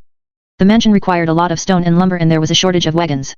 However, since the actual construction was being planned and supervised by humans from shelter, there was only so much Black Nail could do. He had to wait for them to show up, which wasn't until the next day. Then, Black Nail managed to negotiate for them to pick up the pace and bring in some more humans, mostly by making veiled threats and throwing small yellow rocks at them. It took a few days for Black Nail to get everything moving along at a pace he approved of. During that time, he visited Hera quite a few times to vent his frustration. This left her quite satisfied but also left her too tired to do much else. The female hobgoblin spent a lot of time napping and recovering her energy. As a bonus, this prevented her from talking much. Unfortunately, even with the construction of his mansion coming along nicely, Black Nail knew there was a lot more that needed done. He still hadn't come up with a real plan for dealing with Warwick. The only thing he could do was try to increase his own power base before the wolf attacked, and Black Nail disliked being on the defensive. Still, if Warwick planned on marching an army into the green and all the way to Iron Break, there were a lot of tricks Black Nail could play on him. The real danger was if the wolf simply took back control over the roads to the south and forced Black Nail into hiding. There was little Black Nail could do to stop that, and it would make him look weak and deprive him of access to human goods and recruits. He needed those if he was ever going to try and match Warwick's forces. The coming change of seasons made even recruitment much more complicated. Instead of growing his army, Black Nail knew he had to worry about keeping the minions he already had alive through the winter. Northern winters were cold and terrible. They claimed the weak and the vulnerable without mercy. Preparation was needed to keep as many useful people alive as possible, and to figure out which people were useful. The most crucial concern was about food. When the snow came, it would kill off most of the vegetation and severely hamper the tribe's ability to forage. There were some fields of root vegetables growing outside the settlement walls, but Black Nail honestly had no idea if they were going to be even close to enough. It was a good thing that they'd still be able to hunt, but even their preparation was going to be key. Food needed to be preserved and stored properly. In Iron Break there was a large cave set in the side of a hill that served as the official larder. The chill air within it helped preserve food, and its only entrance was guarded night and day by a pair of hobgoblins. In a goblin settlement, thieves were always a problem. Bloody degenerates, Black Nail hated thieves with a passion. They were always trying to take his stuff. Anyway, the larder already contained a fair amount of food. Black Nail had taught his minions how to smoke meat and dry roots, and everything that wasn't eaten was thrown in there. It wouldn't be enough to last the entire winter, though. Hopefully, the harvest of the fields would help with that. Black Nail also had a few other, larger ideas that would cut down on the settlement's food consumption, but he was going to wait a while to implement them. Most of his minions were still worth keeping around. Black Nail was complaining to Geralt about how lazy and stupid his ever-hungry minions were when the other man made a suggestion. You know, Black Nail. You could always trade for necessities with some of those merchants' caravans that pass through your territory. Your troops are already stopping them so that you can extract your toll. Why not just use some of that money to buy food or whatever else you find yourself requiring? Taken by surprise, Black Nail frowned thoughtfully. Hey, that was good idea. He'd forgotten that human merchants carried useful things. He'd sort of fallen into thinking that all they transported were stupid human things, like alcohol, perfume, or 100 different colors of cloth. I will send some messengers south right away, Black Nail mused aloud before walking away to do just that. Geralt didn't seem too annoyed by his abrupt departure. Food wasn't the only thing they would need to survive the winter, though. There was also the matter of shelter. Gob had supervised the construction of quite a few longhouses that would be able to keep a few hundred hobgoblins and goblins warm, but there was a problem. No one had any idea how many goblins there actually were in the settlement. The little nuisances were impossible to count. They were always running around everywhere and most of them didn't even have names. All Black Nail could do about the problem was to try and get as much shelter built as possible. Any goblins without homes would just have to tough it out. Feral survived the winter just fine, somehow. The other hobgoblin leaders also had their own duties and kept themselves busy. Farrer was charged of producing all sorts of materials. His furnaces created everything from pottery to workable iron. He was also in charge of the operation of the mine and the crafting of weapons and tools. The iron tools were particularly important. Not only was Iron Break in constant need of new axes and shovels, but the tools could be traded to Shelter in return for human expertise and advice. After their excursion into the crystal cave, Imp had withdrawn into his workshop with some new crystal samples and had yet to leave. A constant loud bubbling sound was heard from within, and it was occasionally punctuated by the sound of mad laughter, breaking glass, and explosions. Black Nail had avoided going in there himself, but he'd questioned a few of Imp's assistants who'd managed to escape, and apparently this was all fairly normal for Imp. As usual, Gob kept things running smoothly wherever Black Nail himself couldn't be. He supervised the construction of log longhouses and the day-to-day running of Iron Break. Everything that was too repetitive and boring for Black Nail was his job. There were a few duties that Black Nail had to help with though. As the leader, he was more important than everyone else. One of these duties was leading the warrior ceremony. During the ceremony, every hobgoblin could show off his fighting skills in an attempt to earn the warrior tattoo. It was just a small mark above their left eye, but it gave them bragging rights and more authority in battles. There was also a crafter and mage mark, but Imp and Farrer handled those. The date of the next warrior ceremony swiftly arrived. Black Nail had been looking forward to taking part. It was perfect opportunity to show off his new body and its strength to the entire tribe. No one would dare challenge his authority when they saw how amazingly powerful he was. The ceremony itself took place after a dinner feast where most the tribe was gathered around the training field. The sound of drums filled the air as goblins ate and mingled around several large bonfires. Black Nail was seated in the very middle of the feast, at the head of a table next to the largest fire. From there, he surveyed his gathered minions as he finished eating a leg of venison. Many of them glanced his way when they thought he wasn't looking, and a mixture of fear and awe showed on their faces. Black Nail ignored them and smiled confidently to himself. He knew his large body and tall horns drew eyes. That was just natural. Without a doubt, his minions had never seen a hobgoblin as awesome as him. He was greatest hobgoblin ever, and they hadn't seen anything yet. He was going to show off his swordsmanship soon. That would really impress the green idiots. After letting his food settle in his stomach for a few more minutes, Black Nail got up and called for the beginning of the warrior ceremony. Immediately, the pace of the drumming picked up and the gathered greenskin throng rose to its feet and began moving. This wasn't their first ceremony. They all knew what to do, and they wanted to get to it. All the hobs and goblins enjoyed the spectacle. To one side of the fires, the massed tribe formed a rough circle. They all stood facing inward as Black Nail walked out into the center of the group. He smiled as he studied the tightly packed ring of his minions. You all know why we're here. Black Nail yelled once he reached the very center. There was a roar of excited approval from all the watchers. Black Nail stopped to listen for a second and then continued yelling. We're here to see who among you is worthy to be a true warrior of the tribe and serve me as a skilled sword. However, before we begin the testing, I'm going to show you what true swordsmen are like. I will duel the strongest warrior in the tribe, Slashy. At this news, there was another bout of mad yelling from the gathered hobgoblins and goblins. They were more than happy to watch any sort of fight, and one involving their chief sounded great. Black Nail just grinned and waved at them before turning to watch Slashy emerge from a group of hobgoblins to his left. He gave Black Nail a quick respectful bow before taking up position across from him. Slashy was tall for hobgoblin and his eyes shone with a focus that was very unusual. He had been named by Black Nail because he was the best swordsman among all the hobgoblins Black Nail had trained or fought. He was obsessed with sword fighting and spent all his free time practicing or finding new sparring partners among the humans. Thus, although he'd only been a hobgoblin for a short while, he was already more skilled than Black Nail. That was just a pure skill comparison, though. Black Nail was much smarter, and his supernatural strength meant he could easily defeat the other hobgoblin. This was just going to be a show and chance for him to show off. Black Nail drew his blade and nodded at Slashy, who then drew his own weapon and stepped forward. Grinning, Black Nail rolled his shoulders to loosen them and then moved to engage. The drums picked up the pace again and the crowd screamed as Black Nail raised his blade and slashed down at his opponent. His blade cleaved through the air, but Slashy easily sidestepped the attack and countered with a swift cut aimed at Black Nail's arm. Leaning back slightly, Black Nail shifted his sword and blocked the blow. The two blades collided and slid against each other, until Black Nail grunted and pushed Slashy away. The other hobgoblin couldn't hope to win a contest of strength, so he was forced back. He recovered quickly though and threw himself back into the fight with obvious excitement. There was a tight grin on his face as he launched a flurry of quick strikes designed to put Black Nail on the defensive. Slashy was happiest when he got to face a good opponent and test his skill. Black Nail easily blocked or dodged the incoming blows. To his mutant eyes, Slashy's moves weren't particularly fast. It was also simple for him to react thanks to the power and speed of his new mutant body. Then there was his reach. Black Nail's long arms gave him another advantage, and it was one that was obviously frustrating Slashy. Since he was so tall, he wasn't used to fighting a hobgoblin with longer limbs. Picking up the pace, Black Nail went on the attack. He stepped forward and pushed Slashy back with 2 lightning-quick blows. Slashy was forced to duck under one and then jump back. Filled with confidence, Black Nail attacked a few more times, but held back just enough so that Slashy could dodge. This was a demonstration after all. He didn't want it to end too quickly. After a few more seconds of desperate dodging and weaving, Slashy went on the attack again. He suddenly ducked in under a horizontal slash aimed at his head and charged forward. At the same time, he stabbed his blade toward Black Nail's chest. Caught off guard by the swift and smooth movement, Black Nail was forced to burn a bit of magic as he sidestepped the blow. He almost didn't make it, and he could swear his shirt was nudged by the blade as it slid past. Scowling, Black Nail decided to end the fight. He drew power from the core in the center of his chest and felt the magic fill him. A moment later, his blade lashed out at Slashy. Startled by the unexpected speed of the blow, Slashy could only manage a clumsy block and was knocked backwards by the strength behind it. As he stumbled backwards, Black Nail pressed his advantage. All in one motion, he knocked the other hobgoblin's blade aside, stepped forward, and kicked him in the chest. There was a loud thud from the impact and the breath was knocked out of Slashy's chest as he flew several feet backward and then landed on his back. He groaned and didn't try to get up. "I win!" Black Nail bragged loudly as he raised his arms victoriously. That drew another round of cheering from the spectators, probably because they knew better than to not agree with their chief as loudly as possible. Grinning, Black Nail motioned for Gob to send some minions over to carry Slashy away, and then he turned back to the crowd. "Now the ceremony begins. Let the first challenger step forward." In response to Black Nail's words, another hobgoblin emerged from the crowd. He gave his chieftain a deep respectful bow and then the duel began. He wasn't nearly as good as Slashy, so Black Nail was able to deal with him easily. He then left it to Gob to decide whether the applicant had passed, since he honestly wasn't sure what the standard was anymore.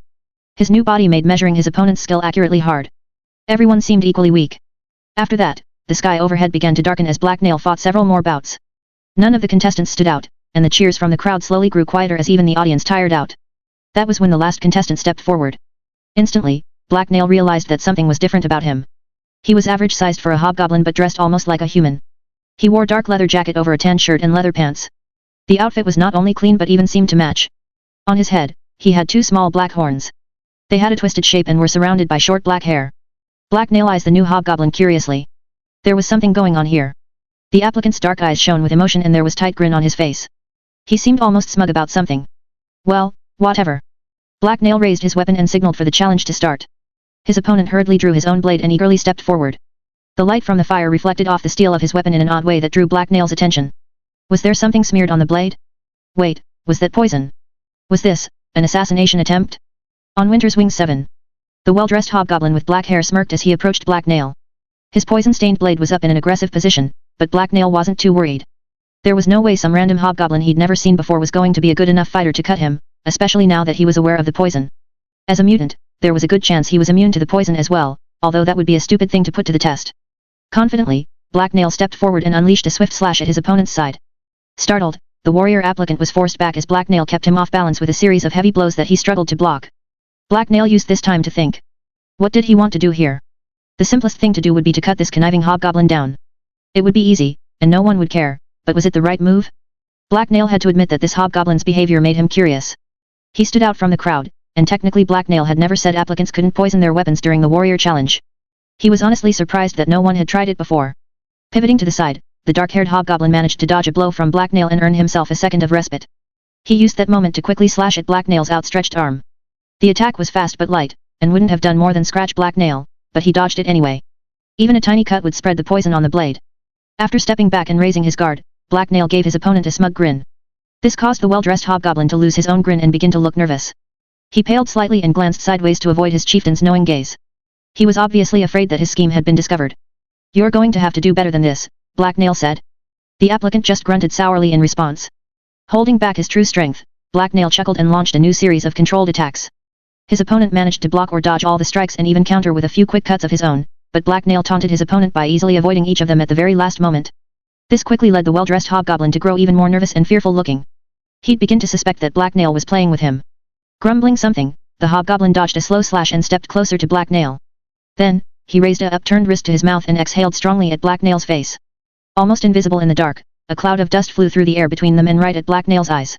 Flinching in surprise, Black Nail barely managed to jump back out of the way of the dust. However, even though he wasn't hit directly, his eyes began to sting. Growling, Black Nail began blinking rapidly and using his blade to fan the air to ward off the lingering dust. What was this crap? It was burning his eyes and making it very hard to see. Black Nail's lowered guard and blindness almost cost him dearly. Right as he blinked, his opponent surged forward and slashed at his exposed arm. The coward didn't even try to go for a proper blow. He focused on applying his dastardly poison. However, Black Nail sensed him coming, and now he was angry. Growling, he forced his burning eyes open and tapped into the power in his core. Time seemed to slow as his body was filled with unnatural power and speed. Almost effortlessly, he batted his opponent's weapon aside with brutal ease. As the loud clang of metal hitting metal rang out, Black Nail then let his opponent's own charge carry him forward. Off balance from Black Nail's strike, the well-dressed hobgoblin's stance was wide open. For a moment there was a horrified look on the hobgoblin's face as momentum pulled him forward, and then Black Nail's boot came up and smashed into his groin. Suddenly, there was silence from the watching horde of hobgoblins as Black Nail's opponent rose a foot up into air and let out a tormented squeak. In the sudden quiet, that pathetic noise reached every nearby ear, and more than a few hobgoblins winced. Eyes crossed, Black Nail's opponent then fell to the ground with a thud and curled up into a ball after squeaking pitifully again. Black Nail kicked the shuddering hobgoblin's poisoned sword away and looked down at him. I've decided to let you live. Rejoice or else. The hobgoblin just groaned, but Black Nail decided that was good enough. This hobgoblin was a treacherous snake, but he also reminded Black Nail of Elias.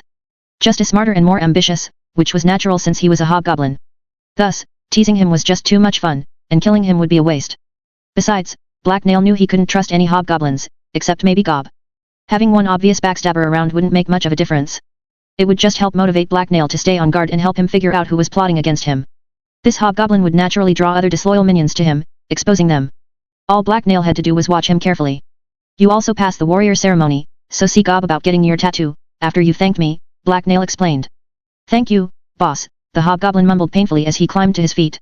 He looked unsteady and more than a little nauseous, but he'd live. Black Nail was fairly sure you didn't need both balls anyway, so no real harm done. Do you have name? Black Nail asked. It would be awkward to have him followed if he didn't. Black hair wasn't that rare. The well-dressed but now very dirty and ruffled-looking hobgoblin shook his head. No, boss. Black Nail smiled as he began thinking. He enjoyed naming things, and he was great at it. This stupid hobgoblin had no idea how lucky he was to receive a name from his awesome chieftain. You shall now be called Crow. The newly named hobgoblin was still in too much pain to do more than grunt ungratefully in reply and throw his boss a poorly disguised glare, so Black Nail sighed. His genius was going unappreciated. He'd chosen the name Crow because of the hobgoblin's black hair and horns.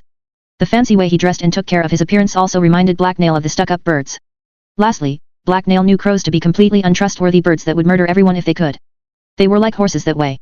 With the last bout was finished, Black Nail announced the end of the ceremony and dismissed the gathered hobs and goblins.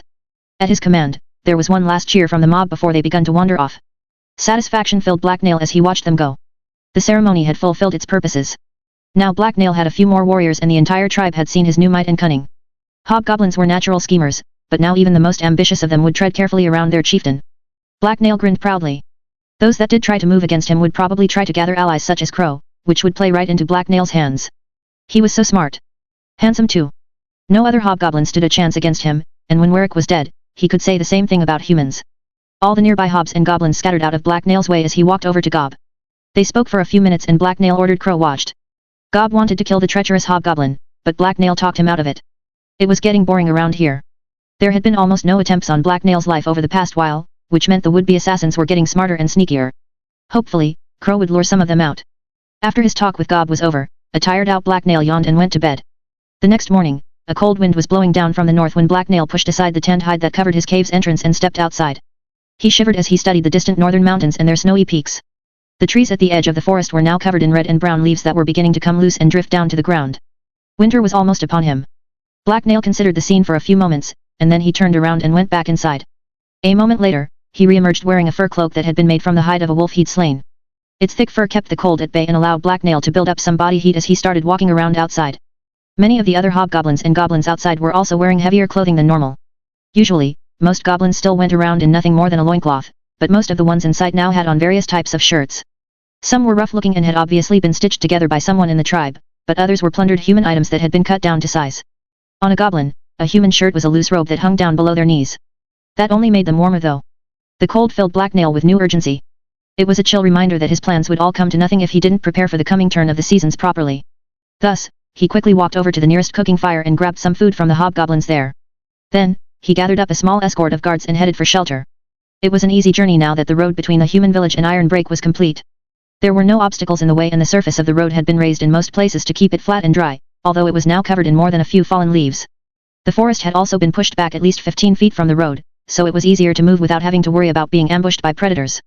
Moving too quickly in the green was normally a great way to run headfirst into a disgruntled bear or a hungry mimic. Soon, Black Nail left the forest behind and the road led him out into the fields around shelter. He trudged past the scattered remains of the harvest as he approached the village's gate. When he got there, he yelled to get someone's attention and he was swiftly allowed inside.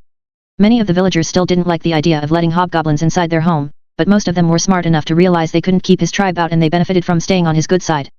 However, instead of wandering around just to prove he could, Black Nail and his guards waited on the other side of the gate for Tannen to show up, which didn't take very long. The bearded village elder gave Black Nail a polite nod as he walked over. He had come alone, although the gate guard was still watching from a distance. Welcome, Black Nail. It's good to see you back on your feet. I'd heard you gotten yourself knocked around and was worried for a while that you wouldn't make it. Things around these parts would have gotten even more chaotic without you, and that's the last thing we need. These are already disturbingly turbulent times, Tannen said. He seemed unsurprised by Black Nail's physical changes.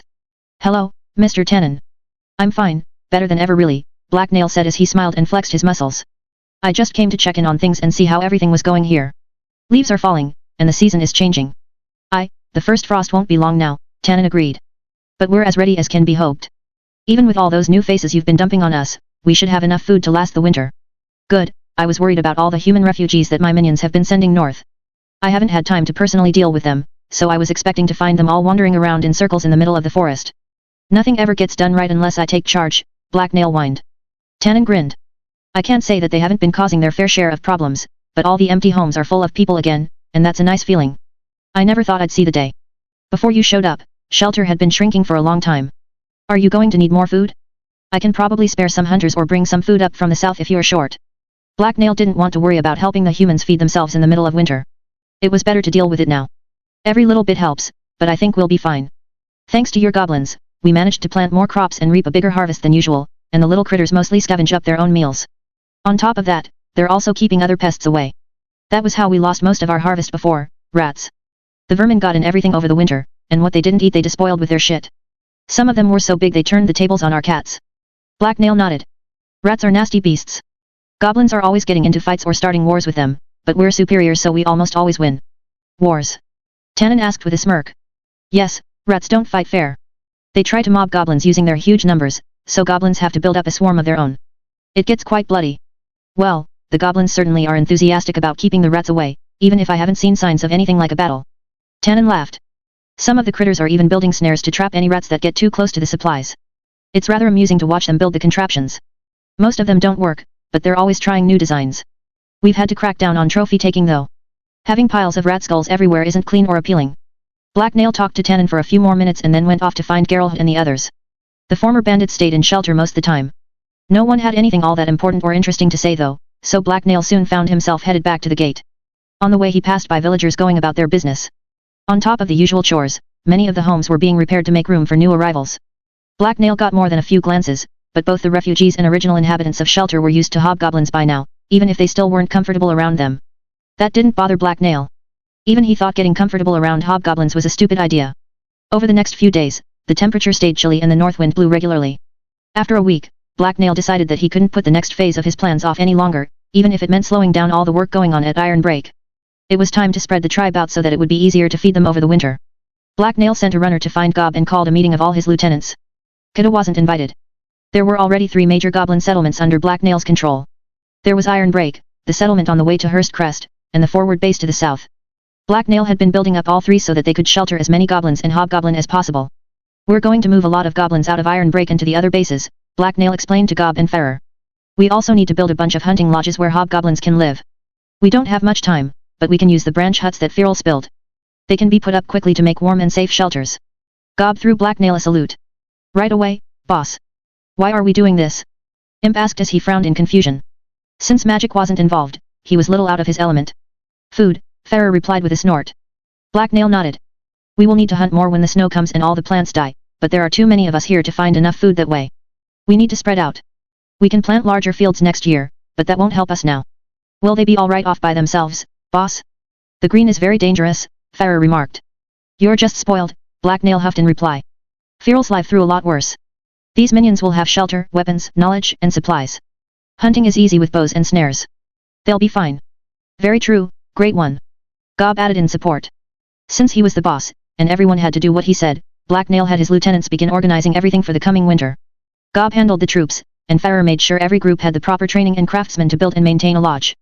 Imp didn't have much to do. All his mages were going to stay in Iron Break since there was no point in spreading them out, but Black Nail made him take part in the meeting anyway.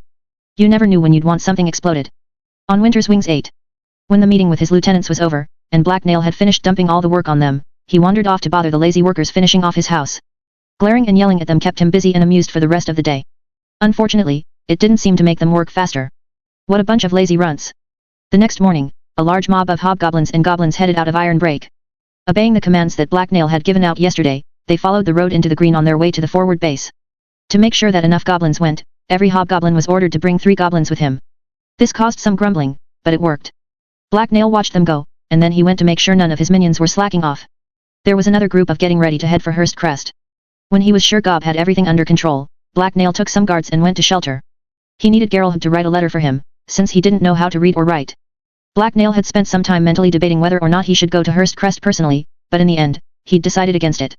Although going to Hurst Crest would become extremely difficult once it began snowing, there was little point in going there now. Black Nail didn't have any use for Elicity or his men over the winter, and they'd parted on uncertain terms. It would be better to send him a letter and then meet up with him after the snows had receded. The letter Black Nail got from Geralt was short and simple. First, it informed Elicity of Black Nail's recovery, without going into too much detail. Second, it reassured Elicity that their alliance still stood and that he could expect some support from Black Nail, such as a delivery of supplies from the south and meat over the winter. That should keep the Vimpur satisfied and on Black Nail's side for a while. Elicity was a valuable but unpredictable ally. Black Nail didn't like depending on allies he couldn't easily assassinate. The group of hobgoblins and goblins headed to the settlement near Hurst Crest wasn't that large because there were only a few crude lodges there. The settlement had started out as the lair of a small feral goblin tribe, but after conquering it, Black Nail had ordered it expanded and a wooden wall built around it. The goblins there had grown some tasty herbal tea plants that he'd wanted to keep cultivating. Now, it would serve as a good place to garrison troops over the winter. It was amazing how smart Black Nail was. As the expedition was leaving, Black Nail handed his letter to a hobgoblin messenger and ordered him to deliver it directly to City. The departure of so many hobgoblins and goblins had a noticeable effect on the atmosphere of Iron Break. Without so many chittering goblins running around, it grew quieter and it became easier to move through the streets. Still, Black Nail wasn't quite satisfied. He wanted to build at least a few hunting lodges along the edge of his territory, if only as an experiment. Thus, he had Farrer and Gob assemble a few parties and send them out. 3 hobgoblins and 3 times that many goblins was the size they decided on. That would provide them with enough skills and manpower to survive, while still allowing them all to live in one large lodge. However, if the lodge fell apart but they were still alive, they could always return to Iron Break. The building of the hunting lodges would probably displace some feral goblins, but that wasn't Black Nail's problem. After the last party was sent out, Iron Break was still fairly crowded. Over the last few months, countless goblins had been flooding out of the green and into the safety of the settlement, until it was stuffed full of the green pests. Many of them had then grown fat on Black Nail's food and transformed into hobgoblins. There were still too many goblins in Iron Break to fit into proper buildings, but now you could at least walk around without tripping over them. Over the next week and a bit, Black Nail went about organizing Iron Break. This mostly involved bringing in as much food as possible and getting it stored properly. There was also the matter of clothes and shelter. It was too late to build more buildings, but hunters were still bringing in more hides that could be used to make warm clothing and boots. Thankfully, they had more than enough firewood, so that was one thing they didn't need to worry about. Not that Black Nail was doing any of the physical work. He was the leader and that was what minions were for. He liked to watch though. Black Nail was supervising such a group of hide tanners that were working at the smoking pits when a messenger from Gob showed up with a scout report. Black Nail was too busy to personally listen to every scouting report, so he had Gob handle it and send him all the important stuff. At first the report was nothing but the standard information on supplies and merchant movements down south that Black Nail had come to expect, but then the messenger mentioned some sightings the hunters had made out in the green. Boggets, Gob called them that. They look like huge black bugs, the messenger told Black Nail. 3 different hunters saw them moving out in the forest. One hob even came back with a black claw as a trophy. He said he shot and killed it, but it didn't smell like good eating. Black Nail had been lounging on a spare timber, but upon hearing the mention of boggets, he grimaced and sat up. Boggets were bad news. He'd run into them out in the green before and fought several of them. They were also new. According to the humans, they'd only recently begun appearing. The creatures popped up from underground and dragged whatever food they could find back down there, and they were tough enough to consider both humans and hobgoblins food sources. Make sure Gob keeps me informed of all bogget sightings. I want to know if any large groups are sighted, Black Nail told the scout before dismissing him. Boggets unnerved Black Nail. His instincts screamed that they were a threat, even if he wasn't sure why. There was just something off about the person-sized bug things. They were too mysterious and unlike anything else he'd encountered. He also suspected that they were much smarter than they appeared. Black Nail didn't like having smart enemies that he didn't understand. Humans were easy to predict. At heart, they were prey. The next day, another hobgoblin messenger found Black Nail while he was eating lunch and informed him that the work on his mansion was complete. Smiling, Black Nail immediately hurried over to check on his new home. He'd been waiting months for it to be finished, and he couldn't wait to tour it and move in. Only then could he brag about it properly to everyone like a real leader. It didn't take long for Black Nail to reach his destination. He'd seen the mansion while it was under construction, of course, but now that it was complete, he still stopped and took a moment to study it from afar. Over to one side, he saw two of the human workmen who'd been supervising the construction. They noticed him as well and began walking over to greet him. The building before Black Nail was made up from two adjunct wings. Both of them were rectangular, but one was longer and almost twice as tall as the other. Both wings were built atop a short stone and mortar foundation and held up triangular roofs. The roofs were covered in rows of tiles that had been made by Farrer and his craftsmen in their furnaces. The front of the building around the entrance was made from more stone and mortar, but the other walls Black Nail could see were smoother. From a previous visit, he knew those walls were made from stacked logs that had been slathered in lime to seal them. It was an impressive sight. The large wing had 2 floors. There were even some shuttered windows, which were very rare in Iron Break. What do you think? As requested, it's bigger and better than anything in Shelter, one of the workmen said as he reached Black Nail's side. There was a big smile on his face. It looks all right. Let's go inside, Black Nail replied coolly as he began walking toward the door. It was a real wooden door, and not a hanging hide. Amazing. The workman nodded. Sure thing. We'll give you the tour. The main wing had 2 floors and a cellar. The ground floor was one big hall, while the upstairs was divided into 6 rooms and a long hall. The second wing was the location of the kitchen and other side rooms. Below that was the basement, which was mostly for storage. I'm going to need a lot more furniture, Black Nail remarked after his tour was over. He only had a bed, a shelf, and a chest in his cave. The workman chuckled. I'd start with a table. I know a carpenter in Shelter who could make one for you, and he can work over the winter. Black Nail gave the man a polite nod, and then began walking around the main hall of his mansion again. This was a home fit for a real leader. There was a fireplace on the far wall, and he was really looking forward to spending most the winter laying in front of it. He'd get a mug of tea and a fur blanket. It would be incredibly relaxing. Best of all, there would be very little for him to do all winter. The snow meant that everyone would be hunkering down and most work and travel would be next to impossible. Yes, he could just sit in front of the fire and nap for day after day. His minions would bring him food, so he wouldn't even need to get up. Unfortunately, there was still a lot of work to be done before Black Nail could enjoy some well-deserved rest. Life was difficult for great leaders. The bare physical structure of his mansion might be complete, but it was almost empty. Now he needed to get the place stocked, furnished, and organized. He was also going to need guards and servants he could trust not to stab him in his sleep or poison his food. That was going to be a problem. Was there a lock on his bedroom door? If not, he needed to get one. How did you make a lock? He should ask Imp. They were magic, right? Black Nail spent the next 2 weeks trying to get his new mansion up and running smoothly. He bought some spare furniture from Shelter. Yellow rocks sure were convenient, and he had Farrer's craftsmen build him some more. None of them were great carpenters, but they could make functional but crude chairs and tables. Black Nail had a fair number of pretty items stashed away in his cave that he could use as decorations, but not enough to fill his entire new mansion. Thus, he assembled a squad of hobgoblin warriors and sent them out to gather usable tribute from his other minions. Later, he learned from Geralt that this was called taxation, and human rulers did it all the time. It was a shame that Black Nail couldn't cover his walls with animal hides. With winter coming, every warm animal skin would be needed for blankets and clothes. Black Nail should have just taken them anyway, since it was his minions' own fault for being so lazy and not making more, but he decided against it since he didn't want goblin corpses everywhere. Black Nail's minions sure were spoiled. Gathering up trustworthy servants for his mansion and organizing them properly turned out to be more difficult than finding furniture. Badly chosen furniture didn't normally kill you in your sleep. Black Nail's mansion needed cleaners, cooks, and guards to keep all the filthy goblins out of his stuff. Goblins didn't understand boundaries and they'd pee on everything given half a chance. Only Black Nail was allowed to pee on his property. The mansion was quite large and got dusty rather quickly, so Black Nail knew he needed cleaners. Goblins could do the work, but they came with a lot of downsides. Not only were they thieves and liars, but they were scatterbrained and dirty. Thus, Black Nail figured that cleaning his home was probably a job better suited to a hobgoblin, and maybe a goblin or two that reported directly that hobgoblin. After thinking the problem over, Black Nail decided to simply have an audition for the job. Cleaning wasn't that hard. Finding guards didn't take long. Lacking a better idea, Black Nail simply asked Gob to find him some trustworthy guards. He was getting far too reliant on Gob lately. One of the first people to apply for the housekeeping position was Crow. His obvious intentions were amusing, but Black Nail quickly sent him packing and then ordered the guards to deny him entry into the mansion if he came back. After that, Black Nail eventually settled on a quiet female hobgoblin that seemed to like to keep to herself. She wanted the job because it allowed her to avoid other people without having to go off into the green. At first, Black Nail thought she was secretly attracted to his magnificent body, but she avoided him like she avoided everyone else. He almost never saw her, and when he did, she quickly bowed and scurried away. Whatever, she kept the place clean and the kitchen stocked. With some basic furniture in place and the staff finally hired, Black Nail invited all his most important minions and allies over for a dinner feast.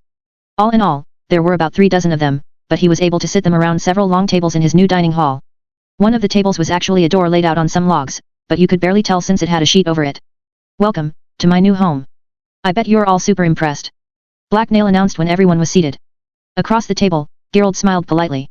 "It's quite an striking piece of work. I can't believe you got such a solid-looking structure completed so quickly.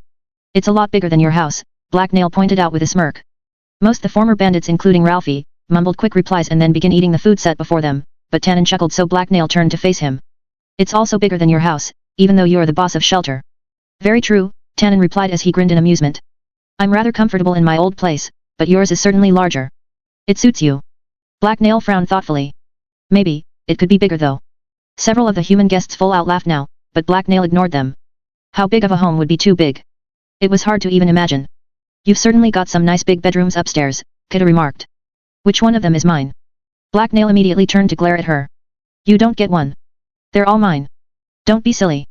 Why do you need more than one bedroom? I used to have a bed in your cave, and I visit Iron Break all the time. You can have the cave. It's a gift from me," Black Nail told her. They argued for a few minutes, and Black Nail tried to stubbornly resist her demands, but she was just too whiny. He eventually conceded simply to shut her up. Maybe he could install a lock on her door so that it locked from the outside. When they were done arguing, Ralphie spoke up and raised a cup. "Your food's great and all, but what's with the water? Seriously, where's your real drink?" Black Nail looked at him like he was an idiot. "Water is a drink." Ralphie glared back. "Alcohol. Where's your alcohol? We don't have any. It's poison, and not the useful kind." Ralphie gave him an incredulous stare. "You've got swarms of fidgety hobs and gobs running around doing and building every crazy thing imaginable, but you don't have a single brewery or still. None. Hey, I could help some of your hobs build one. I'd be interested to see what kind of fire water they come up with.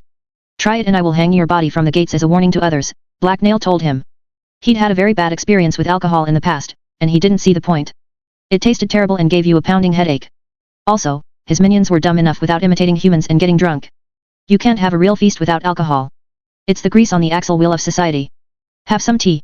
I have a new type and it's very nice," Black Nail told him. Ralphie snorted. "Tea is for the elderly and the sick, and I'm neither. Besides, I've seen what happens to people who eat or drink anything strange they get from you, so that's not going to happen." The lack of alcohol caused a few more humans to moan or mutter, but everyone still had a good time at the feast. Many of them complimented Black Nail on his great new home, which was nice to hear. After feeding them all such great food, Black Nail felt he deserved at least a little praise back in return. Eventually, after all the attendees had eaten their fill and conversed, it became time for the guests to depart. All the humans left together since the way back to shelter wasn't safe even with the road completed. However, before leaving, Tannen turned and gave Black Nail a friendly grin. "Thank you for the food and hospitality. It's good to see that you and your tribe can be good neighbors. I think your people and mine can look forward to many years of friendship and mutually beneficial trading." "Yes, I think so too. Be sure to make a lot of cheese for me," Black Nail replied as he sent the man on his way. On Winter's Wings 9. After the feast with the humans from shelter was over, Black Nail invited Hera up to see his new bed. They then had a lot of sex on it before falling asleep. It was a great way to end an enjoyable day, because Black Nail had finally managed to show off his new home. It was bigger than everyone else's, except for Elicity's mansion in Hurst Crest, which didn't count, for reasons. The next morning, Black Nail got up early and shoved Hera aside. He had to go do leadership stuff. There were a bunch of stupid minions that needed him to make decisions for them. Thus, after a hearty breakfast at his new table, Black Nail spent the morning talking to scouts and work crew leaders that were looking for direction. Most of the answers he gave them were simply encouragement to do what they already knew was the right response, but a lot of hobgoblins felt the need to ask Black Nail for permission and advice every time the slightest problem came up. Black Nail supposed it was because he was so smart and such a great leader. Most the news he got was about supplies that had been bought down south from passing merchants being brought north. The preparations for winter continued. Not all the reports Black Nail got were pointless though. Scouts brought him word of several more boggart sightings. The creatures seemed to be growing more active, which was a rather unwelcome development. Black Nail had been hoping the creatures would disappear back underground, but that didn't seem to be happening. Even if they didn't start attacking his minions, they were competing with them for prey and food, and that could lead to serious problems over the winter. Black Nail was going to have to do something about them eventually, but he had no idea what. A messenger also brought him interesting news from one of the parties that had been sent out to form a hunting lodge. Apparently, after making their way through the green and reaching the edge of Black Nail's territory, they'd stumbled upon a small goblin village. The settlement was made up of 3 huts that had been built next to a river. It had been led by a single hobgoblin, so it had been easy for Black Nail's minions to rush in and conquer the place. After the brutal killing of the feral hobgoblin, all the goblins had immediately submitted to their new rulers. The settlement wasn't much and needed a lot of work, but it was far better than any lodge the party could have built before the first snowfall. It not only came with a bunch of goblins that could be put to work, but it also had a plentiful food source. The local goblins frequently fished the river using sharpened branches to spear the fish. Just off the top of his head, Black Nail could think of several ways to improve their catch. Avorlus also finally returned from his visit to Hurst Crest. The mage had gone there to study the crystals Black Nail had found in one of the mines behind the city. Hurst Crest was much larger than Shelter and probably would have been a more comfortable place for Avorlus to spend the winter, except that her crest was ruled by Illisti. The Vimper Lord was very vocal about his distrust of mages, so staying in Hurst Crest hadn't really been an option for the mage. Out west, in the isolated lands where Illisti and the other Vimpirs came from, there didn't seem to be many mages. Putting two and two together, Black Nail thought this was because the Vimpirs had killed them all, which was understandable. Even ignoring all the random explosions mages caused, it was obvious why Vimpirs would have a problem with mages. Vimpirs ruled through fear and power, but even though they were very dangerous and incredibly tough, a big enough magical blast could kill anything. It was a good thing Black Nail didn't have worry about that. He was in charge because he was better than everyone at pretty much everything. Upon his arrival, Avorlus immediately came to see Black Nail at his mansion. The old mage looked rougher than the last Black Nail had seen him. His clothes were simpler and dirtier, and his beard wasn't so nicely trimmed, but his stiff posture still radiated pride. Black Nail had first met Avorlus in Dagger Point. The white-haired old man was an elixir specialist. He was also a rogue mage, since he wasn't affiliated with any of the mage guilds. The mage guilds didn't like that, so they sent some hunters to arrest Avorlus. Luckily, Black Nail had been nearby. He'd taken some of his minions and snuck past the guild guards. Then, he'd grabbed Avorlus' unconscious body and carried him off into the green where no one would ever be able to find him, and he could spend his days making useful elixirs for Black Nail's tribe. Black Nail was such a great guy. Ah, how very interesting, Avorlus remarked as walked right up next to Black Nail and began studying his new body. The mage hadn't even said hello first. You're a little close. It's rude. Black Nail frowned. The old mage didn't smell great, and was spreading the smell through the house. Maybe he needed to set a pail by the door for humans to use for washing. He could also get a tub for his guards to throw people in. Avorlus blinked in surprise and stepped back. He then gave Black Nail an apologetic grin. Oh, sorry. I let my curiosity get the best of me. I've studied vessels and mutants all my life and rarely do I get the chance to see such a unique specimen. Usually when a subject is exposed to a properly stabilized elixir it will either die or become a vessel. Only if the elixir wasn't made correctly will the subject fully mutate, and then there is usually obvious mental degeneration. From what I've heard and seen, it doesn't seem like you degenerated at all. Maybe the opposite. Hey, what's that supposed to mean? Black Nail asked suspiciously. Had he just been insulted? Oh, nothing much. It's simply curious that you managed to become a mutant after being a vessel for so long. Of course, there have always been rumors of warriors drinking too much elixir and going berserk until they become mutants, but I've never seen any actual evidence of it before now. I thought rumors were all they were. What's mental degeneration? Black Nail asked. He'd never heard that term before, but it sounded important. Ah, degeneration means to weaken. In the case of mutants, it's a reference to how they seem to lose the ability to think rationally and become more governed by their passions. In particular, traditional mutants appear to become obsessed with feeding and fighting. Black Nail gave Avorlus a thoughtful look. Have you been turning people into mutants on purpose? Not on purpose exactly, the mage replied defensively. Black Nail rolled his eyes. I don't care about your human city rules. I was just wondering if you actually know what you're talking about when you mentioned mutants getting dumber, or if you were just talking about rumors again. I'm very sure. I was quite thorough in my tests, Avorlus admitted matter-of-factly. How safe are your experiments? I was thinking of trying to turn some of my hobgoblin minions into vessels. Using hobgoblin vessels was a risky strategy, but Black Nail knew he needed every advantage he could get now, and it sounded like turning hobgoblins into mutants would be an even worse idea. The idea of doing some experiments on hobgoblins seemed to intrigue Avorlus, and he quickly agreed to Black Nail's proposition. That done, he asked Black Nail to come by Imp's workshop later so that he could draw some blood. Black Nail had heard that giving mages your blood was a bad idea, but Avorlus said it was necessary for the tests, so he reluctantly agreed. Also, it wasn't like Avorlus was going anywhere. When Avorlus left, Black Nail found himself alone in his mansion, except for the silent guards outside and his almost invisible housekeeper. It seemed like there were no more messengers to listen to or reports to go over. Hey. It was chilly outside, so Black Nail decided against going out there. Instead, it was probably time to take a well-deserved break and enjoy all the luxuries of his new home. Repeatedly telling people things they already knew was tiring work. The main hall's fireplace was already lit. Black Nail could easily get some hot tea from the kitchen and a blanket from wherever they were kept. Then, he could just sit down next to the fire and relax. Yes, that was how he should spend most of the winter. So comfy and warm. When it snowed, there wouldn't be much for him to do. Travel and most work would become almost impossible. Every day, he could sleep in and come down to curl up next to the fire. There was a sudden crash as the door of the mansion flew open. A cold wind blew into the hall and washed over Black Nail, sending a shiver down his spine, as a hobgoblin stepped inside and looked around before focusing on Black Nail. There was a panicked expression on his face. We're under attack, boss. They've invaded the mines, the hobgoblin screeched. The words washed over Black Nail and he immediately felt a painful headache flare to life inside his skull. Just why? He had a really bad feeling about this already. Implications and possible interpretations of the hobgoblin's words flashed through Black Nail's mind, each of them more annoying than the last. There was a reason his head hurt. It was a premonition of a dream lost. Close the door before I skin you alive and bury you in an anthill, Black Nail hissed. Surprised, the hobgoblin jumped to obey and then knelt on the ground in supplication. Now, explain what is happening, Black Nail told him. He wished he could just throw the messenger out and ignore this intrusion. Maybe Gob could handle it. Maybe it was an invasion of rats, or tasty bunnies. The messenger looked up from where he was kneeling on the floor. Yes, boss. A swarm of vile creatures have attacked and chased all the miners out of the caves. They aren't like anything the miners have seen before. Black Nail sighed. So much for the bunny theory. Are they boggats? No, Great One. They are too small. Just goblin-sized, but they attack in huge swarms. The filthy invaders sneak through the shadows and attack the mages with rocks from afar before rushing in.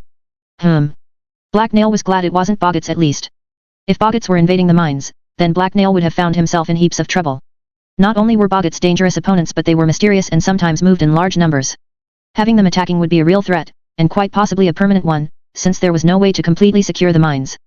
Alright, does Gob know? Black Nail asked as he began stomping over to the door. It would be best to deal with this quickly. The messenger climbed to his feet. Yes, boss. He is the one who sent me.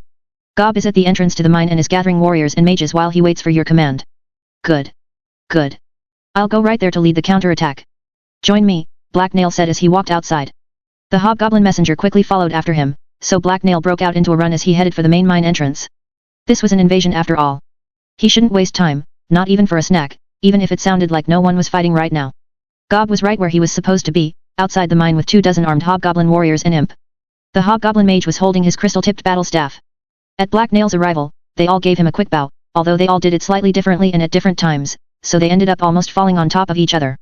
Black Nail sighed as the last one regained his balance. Did he really have to find someone to train them to bow properly? Ugh, minions. What's going on? Black Nail asked Gob. Even though he'd just bowed, Gob threw Black Nail a sloppy salute. All the miners and guards have been forced out of the mine. Many of them were injured by rocks, claws, and bites, but none of them seemed to have been killed. The enemy targeted all the mages with lights, forcing them to retreat. All the mages were just goblins. Black Nail asked Imp. Imp nodded. Yes, I only have 2 hobgoblin mages, and I don't send them to work in the mines. For carrying light stones, little goblin mages work fine. What about Scamp? Imp scowled for a second. He's not a proper mage. 2 little brains. Fair enough, Black Nail admitted. What had Scamp been up to recently anyway? Black Nail hadn't seen him around. What's the plan, greatest one? Bless us with your wisdom, Gob asked. Black Nail smiled. We're going to go in there and fight the invaders. Surely there is more to your wisdom. Black Nail shrugged. All these invaders did was chase away some miners. I think proper hobgoblin warriors can handle them and protect our mages from some small critters in the dark. Gob and several other hobgoblins didn't seem too reassured by their chief's words, but Black Nail wasn't worried. He had a good idea of what they were up against. He confidently began leading the way into the dark mine, and all his minions reluctantly followed after him. Thankfully, Imp's staff flared to life almost immediately, throwing back the shadows and illuminating the cave. There wasn't any sign of the invaders yet. With his blade out and ready, Black Nail continued on deeper into the cave until his party reached the cavern's first major intersection. That was when he finally noticed movement in the shadows at the edge of the light, so he came to a stop and peered into the darkness ahead. Give me more light, he ordered Imp without turning to look at him. The hobgoblin mage instantly obeyed, and the light from his staff brightened. The darkness was pushed back, giving Black Nail a quick glimpse of pale grey limbs and small skinny bodies, before the creatures hissed in alarm and retreated. Black Nail nodded at the sight and then began walking again. Alright, let's keep going. The creatures that had invaded the mine stayed in the dark and fled ahead of Black Nail's force, but they didn't disappear. Instead, the sound of their skittering steps and hisses grew louder as more of them gathered out of sight. Some of the hobgoblins began to grow nervous as the hidden creatures grew in number. All of Black Nail's party had their weapons out now and were on guard. Suddenly, the light from Imp's staff revealed a large patch of mushrooms growing on a pile of dirt, and the invaders' hisses grew louder and angrier. Black Nail signaled for everyone to stop as the gathered creatures began to stalk closer to the light. Almost immediately, a barrage of rocks shot of the darkness and flew at the hobgoblins. Black Nail's troops were ready for this though. They easily batted the small projectiles aside with their weapons or used their armor to block them. Although many of the rocks were aimed at Imp, none of them got close to him. This staunch defense angered the creatures even more. Their hissing and growls grew furious, and then they charged. Dozens of the creatures burst of the darkness and ran straight for Black Nail and his minions. Black Nail just laughed as he readied his weapon. In the light, the true face of the invaders was finally plain to see. The creatures were small humanoids with pale gray skin and useless little tails. They all had completely bald heads and unusually large eyes that were mostly closed to protect them from the light. Also, despite the obvious differences, they were without a doubt close relatives to goblins. Their general body shape was similar, even if they were skinnier and had stubby tails. As the first of the attackers leapt at Black Nail, he sent it flying away with a swift kick. He then knocked another out of the air by clubbing it with his sword hilt. The attacking creatures outnumbered the hobgoblins over 3 to 1, and they tried to use their numbers to swarm them, but the hobgoblins stayed in formation and easily held their ground. The attackers were cut down or smashed aside with ease. Several jumped on hobgoblins and tried to claw or bite them, but they almost all failed to penetrate the hobgoblins' armor. The attackers made a lot of noise, but they were exactly as effective as you'd expect unarmed feral goblins to be against armed and armored hobgoblins. They were ruthlessly crushed in seconds, and quickly lost their nerve. Soon, their angry growls turned to terrified howls and the survivors turned and fled. "See, that wasn't so hard," Black Nail remarked. Gob nodded solemnly. "Truly, I was wrong to doubt you for even a moment, wisest of all beings. I am unworthy to serve you." Black Nail sighed and gave Gob a look. "That's all right. Most of my minions are even unworthier than you." With the invaders scattered and broken, Black Nail and his minions were able to press on and scout the mines without facing any more resistance. Occasionally, they heard movement and familiar hisses echo out of the shadows, but the creatures didn't attack again. Usually they encountered the invaders near patches of mushrooms, which made Black Nail suspect they were what the goblin-like creatures were after. That didn't answer all of Black Nail's questions though. Black Nail frowned as he trudged through the twisting caverns with his retinue behind him. While he had defeated the enemy with ease, he didn't think he'd solved his problem. The invaders hadn't fled from his mines. It would still be unsafe to send goblin miners back to work, but the invaders weren't likely to attack Black Nail's party again. With that in mind, Black Nail led his minions over to long passage full of mushroom patches that would have attracted the creatures. As expected, as soon as Black Nail's group approached the first pile of fungus, there was a movement in the darkness. Black Nail grinned as he led his troops further in. He'd chosen this particular passage for a reason. It was a dead end, which meant he could trap the invaders in it. There were hisses as the creatures fled before Black Nail's group, until they reached end of the tunnel. Then, the light from Imp's staff hit the far wall, shredding the last shreds of darkness the invaders were using to hide. Once again, they were revealed. About 24 of the goblin-like creatures cowered against the far wall of the cave.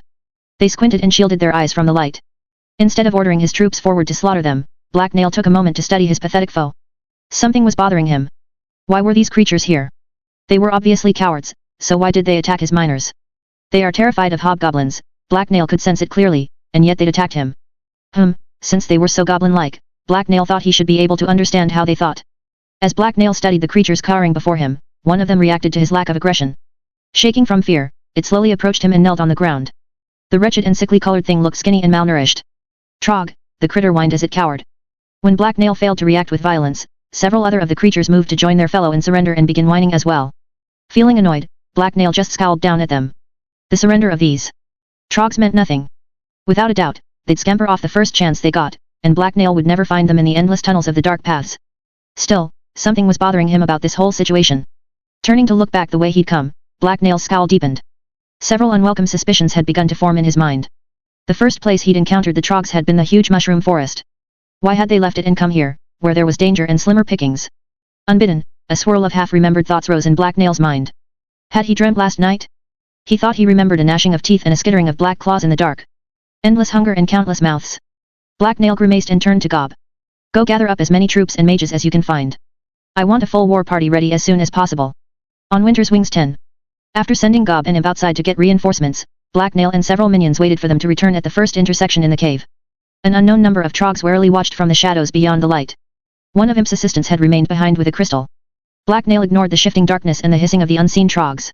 They weren't important now. He had much more dangerous things to worry about. In fact, the presence of the Trogs was reassuring because it meant nothing more dangerous was around. Thankfully, Black Nail didn't have to wait in the dripping darkness all that long. The alarm had already been raised earlier up above, so Gob was quickly able to round up more troops and return. As Gob and Imp's group came into sight, Black Nail counted 30 more hobgoblins and 3 more mages holding glowing light stones. Half the hobgoblins had the warrior mark, but all of them were armed with swords or spears. Black Nail almost felt like waiting for more, but decided it would slow them down too much. Imp's magic should be enough.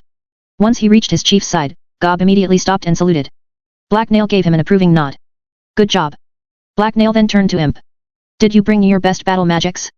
Every enemy we blow up is one less enemy trying to kill us." "Wise words, boss. But, you said not to get anything that would kill everyone in the cave or bury us under rock," Imp replied with a frown. "Fine, did you bring the best magic you can actually use without killing us all?" Imp nodded. "Probably. We tested it once and nothing too terrible happened. Just be ready to attack at my command," Black Nail replied with a sigh. He hated magic. "What enemy do you think is down here?" Gob asked as he studied the surrounding darkness with a frown. There wasn't much to see. Like a great leader, I'm always expecting enemies everywhere, Black Nail replied vaguely before ordering his troops to form up. There was a chance that his suspicions were wrong, and he didn't want to look silly in front of the minions. There was also no point in spooking them by revealing the truth. Hobgoblins weren't known for their bravery. With Imp at his side to illuminate the way, Black Nail led his troops deeper into the caves and toward the underground river. The heavy thud of footsteps echoed behind him as his troops marched in a 3-hob-wide column. When they reached the huge cavern that contained the rushing river, Black Nail led them down the rocky incline beyond the entrance and into the cave proper. Crabs and other beasts shuffled as they hid among the stone pillars that dotted the cave, but they didn't attack the passing hobgoblins. Black Nail used his power to terrify any beast that got too close, but he barely had to do anything. Such a large formation of tightly packed hobgoblins wasn't exactly a tempting target. There was easier prey for even the hungriest of creatures. Thus, Black Nail's troops reached the other side of the cavern and the passages that lay there unmolested. Black Nail called for a stop as he eyed the tunnel that led to the mushroom forest suspiciously. We're going to move quickly now. Turn up all the lights and keep in formation. Expect attacks from the shadows. Don't even think about hanging back though. Anyone who falls behind will be gutted and left for the crabs. After sharing some nervous glances, the hobgoblins climbed up the rocks at the entrance to the tunnel and then swiftly fell back into formation. Immediately, Black Nail urged them forward and they began moving at a brisk pace. We're not going to try and be sneaky? Gob asked as he marched beside Black Nail. No, most of the minions aren't used to the darkness down here. They'd just trip and hurt themselves in the dark, or blunder right into an enemy. Light and speed will serve us better. At Black Nail's command, the mages had brightened their mana stones, so the long cave passage was flooded with light. This helped the hobgoblins move over the irregular stone floor and navigate through the rocks at a quick jog, but Black Nail knew it would also give away their approach. Most likely, the enemy already knew they were coming. All they could do was give them as little time as possible to react, and hope that the light would blind their sentries. As they neared their goal, Black Nail saw the darkness up ahead swirl as something large slipped away. The movement was confirmation of his suspicions, but he wasn't pleased. He wished he'd been wrong. A few seconds later, a cluster of shadows in the passage ahead of the hobgoblins shivered as something within them moved and then scuttled out into the light. At first, the twisted shapes looked like they were actually made from living shadow, but Black Nail's eyes quickly made sense of them. Their shiny black carapaces and many-legged bodies marked them as boggots. There were 5 of them, and their empty black eyes shone as they scuttled forward to block the hobgoblins' advance. Keep moving and kill them. Black Nail yelled as he charged forward and drew his sword. Its blade shone brightly with reflected light from Imp's staff as it slid free from its sheath. Without apparent fear of being so outnumbered, the boggots held their position. They reared up and raised their front limbs menacingly as they balanced on their 4 back limbs. The creatures were smaller than hobgoblins, but they were covered in thick black carapace. Their claws and mandibles looked as sharp as daggers and they were almost as long. As he lunged at the center boggot, Black Nail sent a pulse of terror at the creatures. He then slashed at a gap in the carapace on his target's neck. The boggots stiffened in shock as the unexpected magic washed over them, which allowed Black Nail to strike true. His blade sank deep into unprotected flesh. Blood spurted from the wound and the boggots spasmed and fell, so Black Nail wrenched his weapon free and turned to face his next opponent.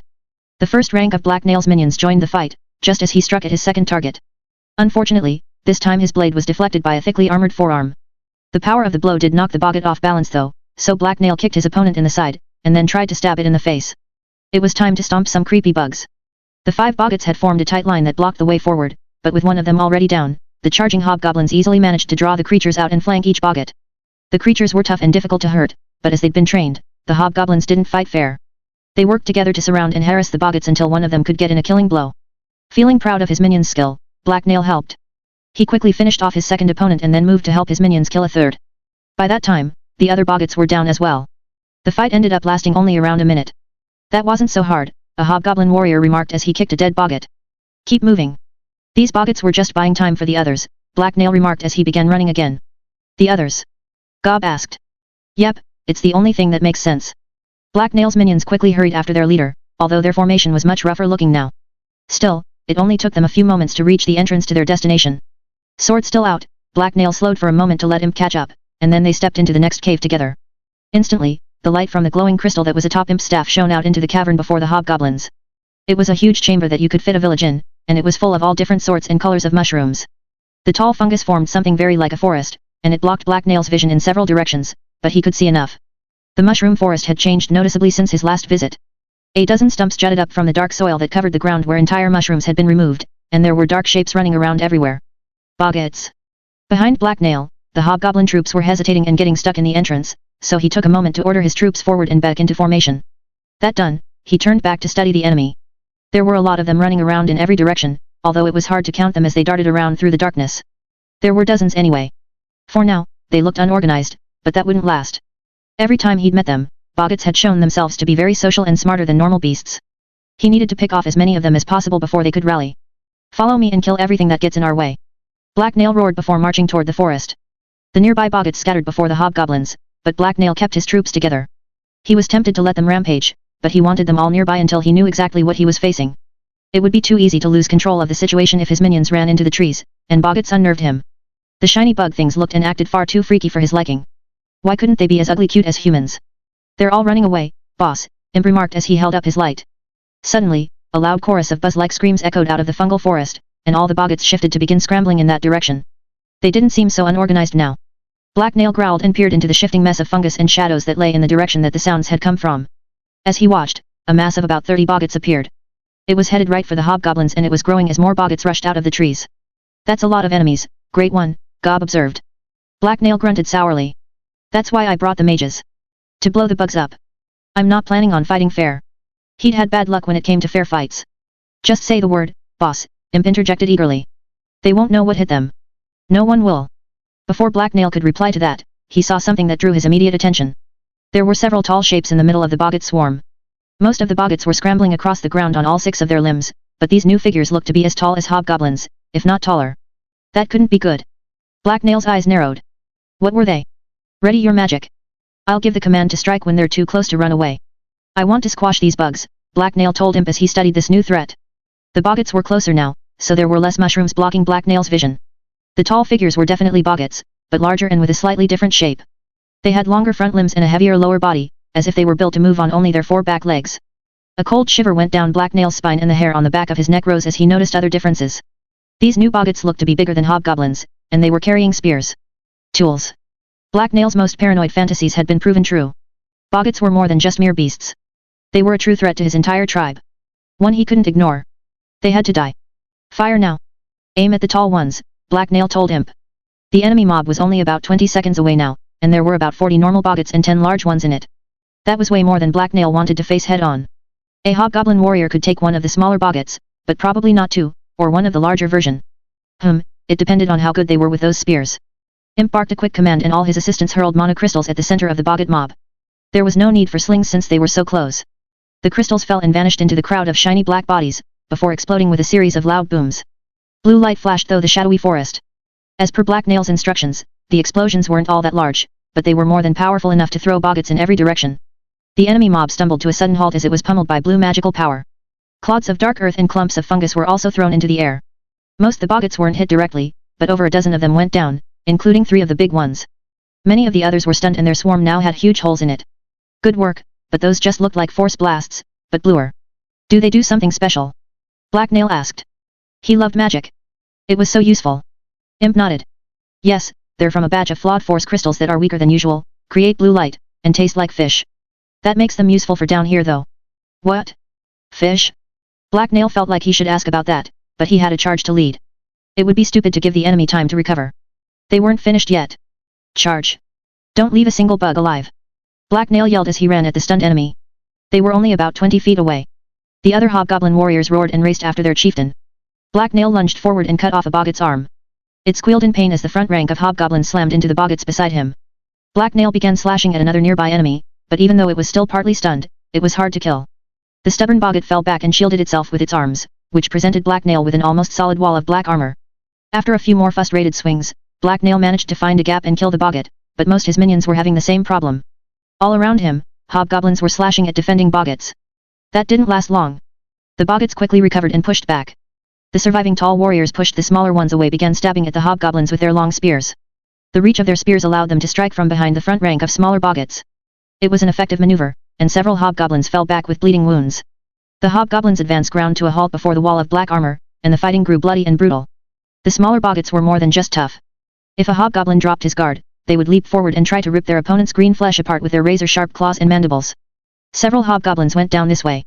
Black Nail had to stab the exposed armpit of small boggot that had pulled down one of his minions and then kick it off him. Growling in fury, Black Nail began hacking and slashing at the nearby enemies. This battle was not going as planned, and he needed to do something, because his minions were so useless. Eyeing a nearby boggot spearman, Black Nail drew power up from his core and kicked the small boggot that was in his way aside. He then unleashed a blast of fear at all the nearby enemies and lunged at the spearman. The tall boggot was a little shorter than Black Nail's new body, but it was obviously heavier. Not only was it covered in thick carapace, but it had an abdomen and 4 legs. The boggart warrior reacted slowly thanks to Black Nail's magic, but it still saw him coming and tried to knock him aside with a swing of its spear. Magic flowing through his body, Black Nail ducked under the blow and then slashed at the creature's exposed elbow joint. After a moment of resistance, his powerful strike cut through the vulnerable flesh and severed the entire limb. The boggart screeched like a teapot full of bees as it was left holding its spear with only one arm. However, Black Nail's attack had left him vulnerable and ahead of his minions. A small boggart rushed him from one side as another enemy warrior stabbed at his chest. To avoid the attacks, Black Nail was forced to jump back to safety. He hit another hobgoblin as he landed back among his troops, but he just shoved the unfortunate minion aside. Stupid minions should have seen him coming and gotten out of the way. Damaged by Imp's magic barrage and the hobgoblin charge, the outnumbered boggart mob nonetheless kept up their furious attack. There were still 6 of the tall warriors fighting, and they lashed out at the hobgoblins with startling speed and power. The swarm of smaller workers around them made it impossible for the hobgoblins to try and flank them. Black Nail had to throw himself back into the melee when the hobgoblin to his left was tackled to the ground by 2 smaller boggarts. "We need to take out the big bugs," Black Nail yelled as he rescued his fallen ally and then kicked him back away from the fight. This fight was still far too close for Black Nail's liking. The hobgoblin's charge had been stopped, and more boggart workers were still creeping out of the forest of mushrooms to join the enemy's ranks. Also, they were in a very large cave, but the fighting was beginning to cause the air to grow thin and dusty. Black Nail wheezed as he drew a deep breath. It was becoming hard to breathe. If they didn't do something soon, the boggarts would gain the advantage, break the hobgoblin's formation, and then rip them apart. Stupid giant black bugs. On Winter's Wings 11. Black Nail coughed as he studied the swarm of boggarts that lay before him. The battle in the giant mushroom cave had been going on for a while now. Although the boggarts had been knocked off balance by the hobgoblin's initial charge, they were beginning to push back, and hobgoblins were starting to fall. The smaller boggarts were tough to deal with, but the real problem was the taller warriors with spears. "I got it, boss. Magic can probably help," Imp suddenly yelled from somewhere behind Black Nail. The probably was worrisome. Regardless, the hobgoblin mage pushed up beside Black Nail and leveled his staff at the nearest enemy warrior. Immediately, all the nearby hobgoblins ducked out of his way, including Black Nail. Unlike the other magic users, Imp had a mechanical staff that he'd taken from a human mage. The device allowed him to channel magic from mana stones and shoot it, instead of using the mana stones themselves as explosives. This gave him a little more control and finesse. The light crystal at the tip of Imp's staff had been replaced by a blue one. It glowed brightly for a moment, and then a rippling lance of blue energy shot out. The magic flew past Black Nail and slammed into the boggarts. All the smaller specimens in the front line were blasted away, and then the lance hit one of the warriors. The creature took the blow to its stomach. Instantly, it crumbled from the impact and then was knocked violently sideways. The blue beam then shifted as Imp swung his staff around, and the deadly magic hit 2 more warriors before fading away. Both the tall boggarts were thrown off their feet and into the rank of workers behind them. For a brief moment, Black Nail just watched the spectacle. Then, he grimaced in distaste. His mouth felt icky. The blue light did taste like fish. Weird. Suppressing the urge to start spitting and coughing, Black Nail raised his blade and charged into the hole in the enemy ranks. "We end this now. Minions, forward." As he ran, Black Nail used his power to stifle the fear of his minions, so they'd follow him with more enthusiasm and less pesky self-preservation. That was a terrible trait for minions to have. At the same time, Black Nail also unleashed another wave of magical terror at the enemy. The boggarts had probably adapted to the magical fear already, but it couldn't hurt. Stunned by magical force and fear, the boggarts before Black Nail stumbled as the hole in their ranks widened. This exposed the tall spearman at the back, so Black Nail lunged forward into the gap. He sensed weakness and his predatory instincts drove him to strike at his stunned foe and take full advantage. He was timed to sink in fangs into his prey and taste victory. Magic power rushed through Black Nail's body as he charged. He spun as he ran, and his blade lashed out at 2 nearby smaller boggarts and cut into them. Both the workers fell as the steel weapon found gaps in their armor and tore into vital organs, but Black Nail was already moving past them. Ahead of him was an enemy spearman. It saw Black Nail's approach and reacted quickly. Its long spear swung around and then its blade shot straight toward Black Nail's head as the warrior struck. Black Nail saw the spear's tip zoom toward his face, before he sidestepped the blow. Keeping his forward momentum, Black Nail then lunged forward and slashed at the warrior's exposed side. His blade sliced through the air with intense speed, but the warrior jerked backwards, and Black Nail's sword bounced off its carapace with a loud crack. The force of the impact vibrated up Black Nail's arm, slowing his response, and giving the boggart warrior time to react. It retracted its spear and then slashed at Black Nail. The hobgoblin chieftain grunted as he blocked the attack. This boggart was tougher than it looked, but he was even stronger. The only problem was getting through the creature's annoying armor. However, Black Nail wasn't fighting alone. As he pushed back against the boggart, 2 of his minions surged forward to join the fray. They took full advantage of the boggart's preoccupation with their chief, and flanked the creature from both sides. The boggart could only flinch as they both attacked. One sliced at its head with a sword while the other stabbed at its chest with spear. As Black Nail watched, the sword ended up glancing off the boggart's armor, but the spear found a gap and sank deep into flesh. Black Nail didn't waste any time. There was a battle going on. He shoved the weakened boggart's spar aside and slashed the base of the creature's neck. His blade found soft flesh and tore through it. Dark blood erupted from the wound and the boggart fell backward. Grinning from the satisfaction of a good kill, Black Nail turned and cut down another boggart worker that tried to jump him, and then moved on to challenge the next warrior. All around him, hobgoblins were engaged in a brutal and bloody melee. The hobgoblins had the momentum again, but the boggarts were very hard to kill. It usually took more than one hobgoblin to finish off even the workers. To Black Nail's left, a hobgoblin was slashing at a defensive worker, when another worker emerged from nowhere and tackled him to the ground. The hobgoblin screamed as the boggart's claws raked his face, but then another hobgoblin arrived and impaled the attacking boggart with a spear and drove it off his ally. Black Nail ignored his minions and focused on his chosen target. The boggart was stabbing at another hobgoblin that was hurriedly defending himself, but it stopped and turned toward Black Nail as it saw him coming. The two combatants eyed each other for a moment as they drew closer, and then Black Nail whipped his blade around and hacked at the creature's elbow. Stumbling back, the boggart avoided the blow. Black Nail kept moving. He stepped up beside the creature's outstretched weapon and punched it in the face. There was a loud crack as the boggart reeled backward and tripped over a worker that had been standing behind him. Grabbing the creature's weapon with one hand, Black Nail pulled himself closer and stabbed the creature in the chest. The boggart's black eyes didn't convey much emotion, but to his own satisfaction, Black Nail felt surprise and fear flood through his opponent as it died. As Black Nail looked around to find a new worthy opponent, the boggart's behavior suddenly changed. All at the exact same moment, every boggart disengaged from the fighting and turned to flee. Black Nail froze in surprise as all the nearby opponents scuttled away at full speed. Still moving as one, they fled into the mushroom forest. "Form up and follow me. We're going to make sure they're gone," Black Nail yelled as he began jogging carefully after the boggarts. Those minions that were still on their feet reluctantly obeyed. Imp took the opportunity to throw another blue blast of force at the enemies' backs. It slammed into them, throwing several aside and knocking over a huge mushroom, but the affected boggarts simply picked themselves up and raced to rejoin their fellows. A minute or so later, Black Nail led the way out of the other side of the mushroom forest. Ahead of him, the creatures were running toward the shadows at the edge of the cavern. It was difficult to see the edge of the cave because there were no glowing mushrooms there and Black Nail's light-bearing mages were behind him. However, just as the fleeing boggarts were disappearing into the shadows, a light suddenly burst into being among them. Black Nail blinked in surprise as he brought a hand up to shield his eyes. Was that a mana stone? Yes, peering at the center of the light, Black Nail saw that one of the workers was holding up a short staff made from the same dark material as the warriors' spears. At the top of the staff was a glowing mana stone. Well, that wasn't good. Black Nail grimaced as he watched the boggarts disappear into a passage at the far side of the cavern. That looked like magic, Imp remarked curiously as he walked up beside his boss. I noticed that, Black Nail replied in a sarcastic tone. Gob walked over and grinned happily. We won, boss. Not that anyone doubted we would. Your brilliant strategy led us to great victory. What now, greatest of warlords? Black Nail just grunted sourly as he eyed the tunnel the boggarts had disappeared into. He was unhappy about this complication. I'm going to need a lot more hobgoblins, a lot more magic, and a lot more, everything. The implications of recent events seemed to have escaped Gob, but they hadn't escaped Black Nail. If the boggarts were capable of gathering large mobs, crafting weapons, and using magic, then Black Nail and his tribe were in serious danger. There was a deadly swarm of unknowable might lying in wait beneath their very feet.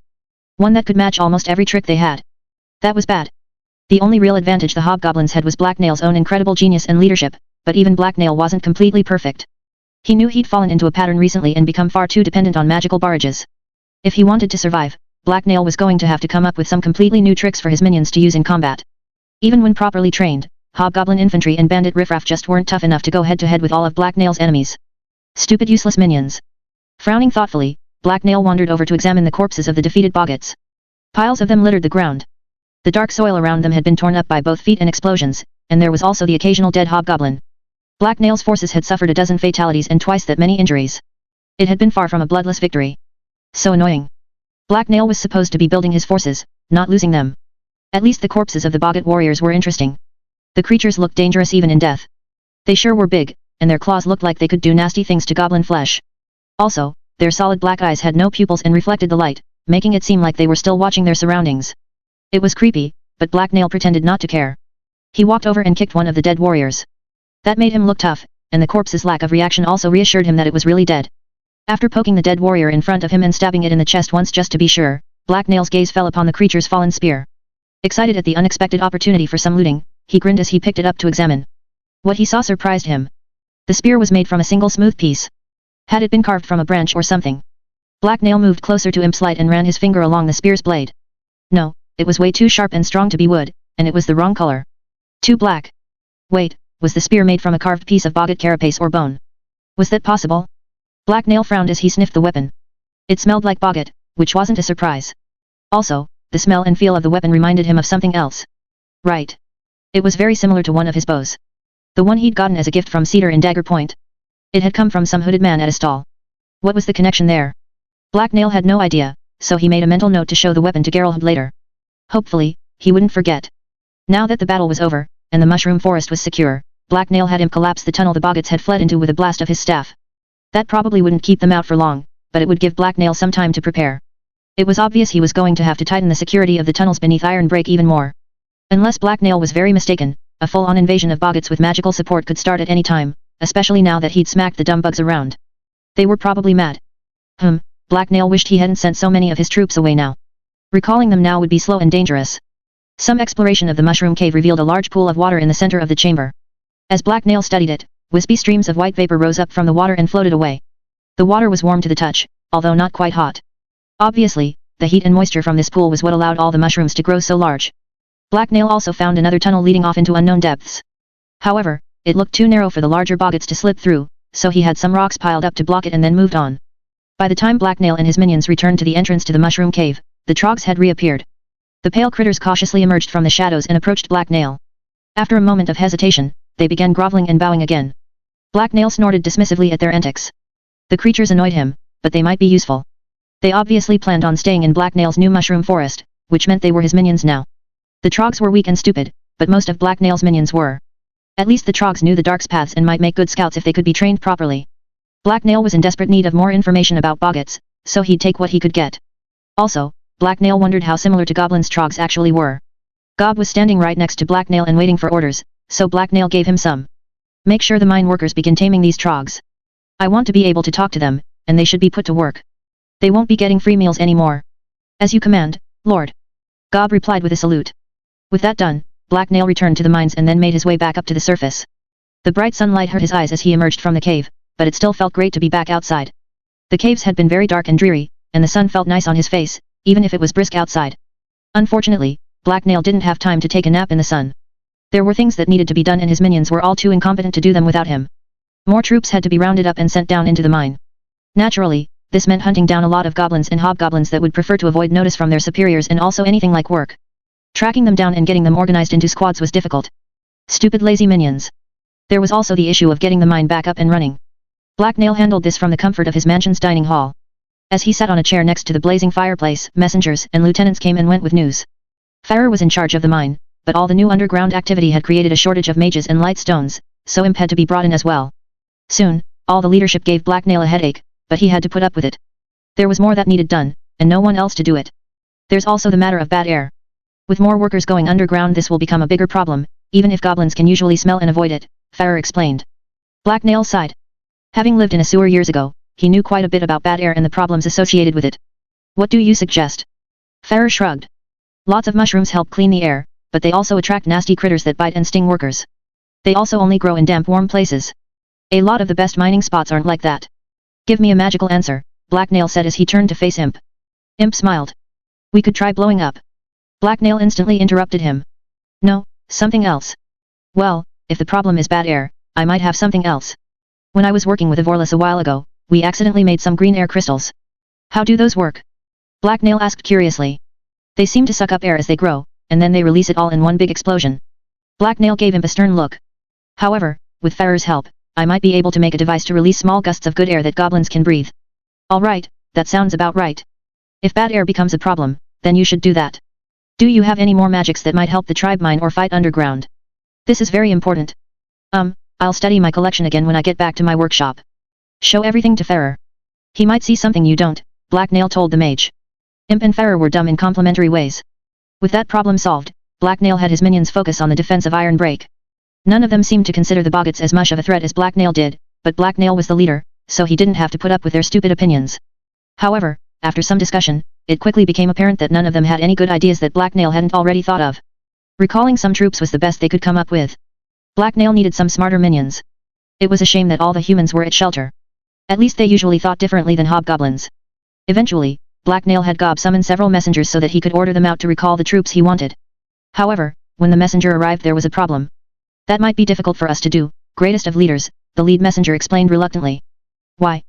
Black Nail asked suspiciously. It's snowing, mightiest one. Oh. Instantly, Black Nail jumped up and hurried over to his mansion's door and threw it open. A cold gust of wind washed over him as he peered outside, and it contained more than a few flutters of white. Black Nail groaned as he confronted the wall of white before him. Outside, heaps of fluffy snow were falling from the sky. The air was thick with it, and it was already building up on roofs and the ground. There was no way his troops were going to be able to make it back now. Stupid weather. Interlude, the quiet life. A deep sigh escaped from Kita as she looked around and saw nothing but empty dirt streets and plain buildings. There wasn't a single other person in sight. All the residents of shelter were inside and staying out of the cold as much as possible. Kita couldn't blame them for that. The air was chill enough that her breath turned a wispy white when she exhaled. It was a good thing that she had on a nice warm fur jacket. She'd hate to be stuck inside all the time, because the weather was only going to get colder over the next while. Hearing a shrill voice form somewhere behind her, Kita quickly hurried down a side street. These days, the old woman she was staying with usually ignored her as long as she stayed out of trouble or at least didn't get caught, but sometimes the old bag got a stick up her ass, and Kita found the best thing to do then was flee. Maybe she shouldn't have come back to shelter. It was so boring here. Kita sighed again. The problem was that Iron Break wasn't much better, and she had good reasons for leaving. It would snow soon, and she didn't want to get stuck there. Black Nail and the other hobgoblins were all busy preparing for winter, and not doing anything fun. Black Nail had recently also gotten into the habit of sending her to help the work crews whenever she approached him. Ugh, she was far too amazing of a person to waste her time that way. She was a vessel and she had her own group of bandits. The redhead stuck out her tongue and made a face. What a stupid jerk. There was also the situation with Hera. Black Nail and her were being gross. Honestly, that girl had problems. Instead of hanging out with Kita, all she wanted to do was stalk Black Nail and act like a floozy. Hera really needed to learn some self-control and how to play hard to get. At this rate, Black Nail would probably grow sick of her before too long. Ha, that would serve her right. Kita chuckled as she kicked a rock down the street. How dare Hera ignore her bestest friend? Who was it who'd stood by her and taught her everything she knew about seduction? It had been her, Kita. Hera should be acting way more grateful than she was. It wasn't Kita's fault that Black Nail had taken so long to fall for her. He was just dumb when it came to women. He'd always been that way, although it had gotten worse after his first visit to Dagger Point, for reasons Kita couldn't figure out. Whatever. Knowing Black Nail, it was something pointless and dumb. The point was that Kita wasn't going to hang around Iron Break and beg for attention or do grunt work. Ugh, everything is so boring. I can't stand it. Kita groaned as she looked around. The streets of shelter were still empty of people. I miss the big city. The truly terrible thing to contemplate was that everything was going to get way more boring before it got any more exciting. With winter on its way, everyone would be staying inside and hunkering down against the cold. They'd harvested their food and had everything they needed stored safely away. It wouldn't be until spring that the people of shelter would emerge from their homes and actually start doing anything interesting. The only exception would be a few huntsmen and wood gatherers. Well, there would also be a few village get-togethers. Kita shuddered in horror. Some hot food and socializing weren't worth putting up with all the villagers' horrible folksiness. Kita had been to a few of shelter's celebrations. Never again. Everyone there would be gossiping like merchants' wives and there would be regular outbreaks of folk singing. Their only redeeming quality was the alcohol, but Kita could just steal that if she wanted it. Getting drunk alone was no fun though. Maybe she should go see what some of her old bandit buddies were doing. Most of them were either working for Black Nail down south or had integrated into shelter and become no better than the villagers. Stupid sellouts. All it had taken was some simpering village widows pretending to find them handsome, and they'd all settled down the first chance they'd gotten. Geralt was still around and hadn't changed or gotten married, but he'd never been all that fun to begin with. Vorsha had been the exciting one of the pair. Kita missed the warrior woman and her fighting lessons. If Kita did visit Geralt, he'd probably invite her in for tea and try to discuss philosophy with her. Blat. Maybe she should have stayed at the forward base down south for the winter. At least then she'd have gotten to rob a few fat merchants before the snow came. It was going to be pretty rough and crowded there though, and Kita liked her simple creature comforts. A cold wind blew by, so Kita pulled her jacket tighter and snuggled into its warmth. As she was doing that, she noticed movement next to a barrel at the entrance to a nearby alley. Looking up, she saw a pair of goblins peek out and stare at her. Grinning, Kita gave the cute critters a friendly wave. One of them waved back, while the other one just pouted adorably. A moment later, both the goblins cautiously stepped out into the street and looked around. Both of them were wearing scruffy cloaks made from rags, and one of them was wearing a rat skull on his head. They were also both carrying short sharpened sticks that looked like spears in their small hands. The goblins were undoubtedly hunting rats. They'd been doing that a lot lately. Sometimes their little scuffles got really loud. Sigh. It was truly sad, but Kita was almost tempted to join them. At least they were doing something exciting, if you were a tiny stupid goblin. Maybe I should bother the boys, Kita remarked as she watched the goblins disappear into another alley. It might be fun to play with the emotions of some of the younger men in the village, even if they were all too plain and stuffy for her. It would pass the time anyway, even if it wasn't something Kita would normally do, unless they had something she wanted. Fooling around with boys' feelings was a little mean, even for her. Stabbing people was more her thing. Ugh, I'm just so bored. Why can't a hideous mutant take up residence in the village and start picking off villagers one by one? Kita whined as she started heading back home. There was no point just wandering around in the cold. She'd get sick, and that would just make things even worse. Then, she'd be stuck in bed and the old woman would be able to nag her non-stop. With heavy steps, Kita dragged herself back to her home. It was approaching lunchtime anyway, and the old woman would probably be warming up some soup. Since her brother's death, Kida had gone hungry too many times to ever pass up free food, so she could put up with some annoying conversation about responsibility and knitting or whatever. As the young redhead approached her destination, a few flecks of white drifted past her. Frowning, Kida looked up. The sky was full of snow. As she watched, more and more of it began to fall from the thick grey clouds overhead. It looked like they were in for a huge weight of snow. Welp, that settles it, Kida remarked sadly as she studied the falling white specks. Now it truly is winter, and I'm screwed. Even if she wanted to go to Iron Break, it would be a harsh and difficult journey now, and she'd be stuck there for who knew how long. Even with a road, getting through the snow would be tough. Stupid Black Nail is probably just going to nap his way through the entire season without a care in the world, and not give me a single thought. What a lazy selfish jerk, Kida remarked as she pulled the door to her home open and stepped inside to get some soup.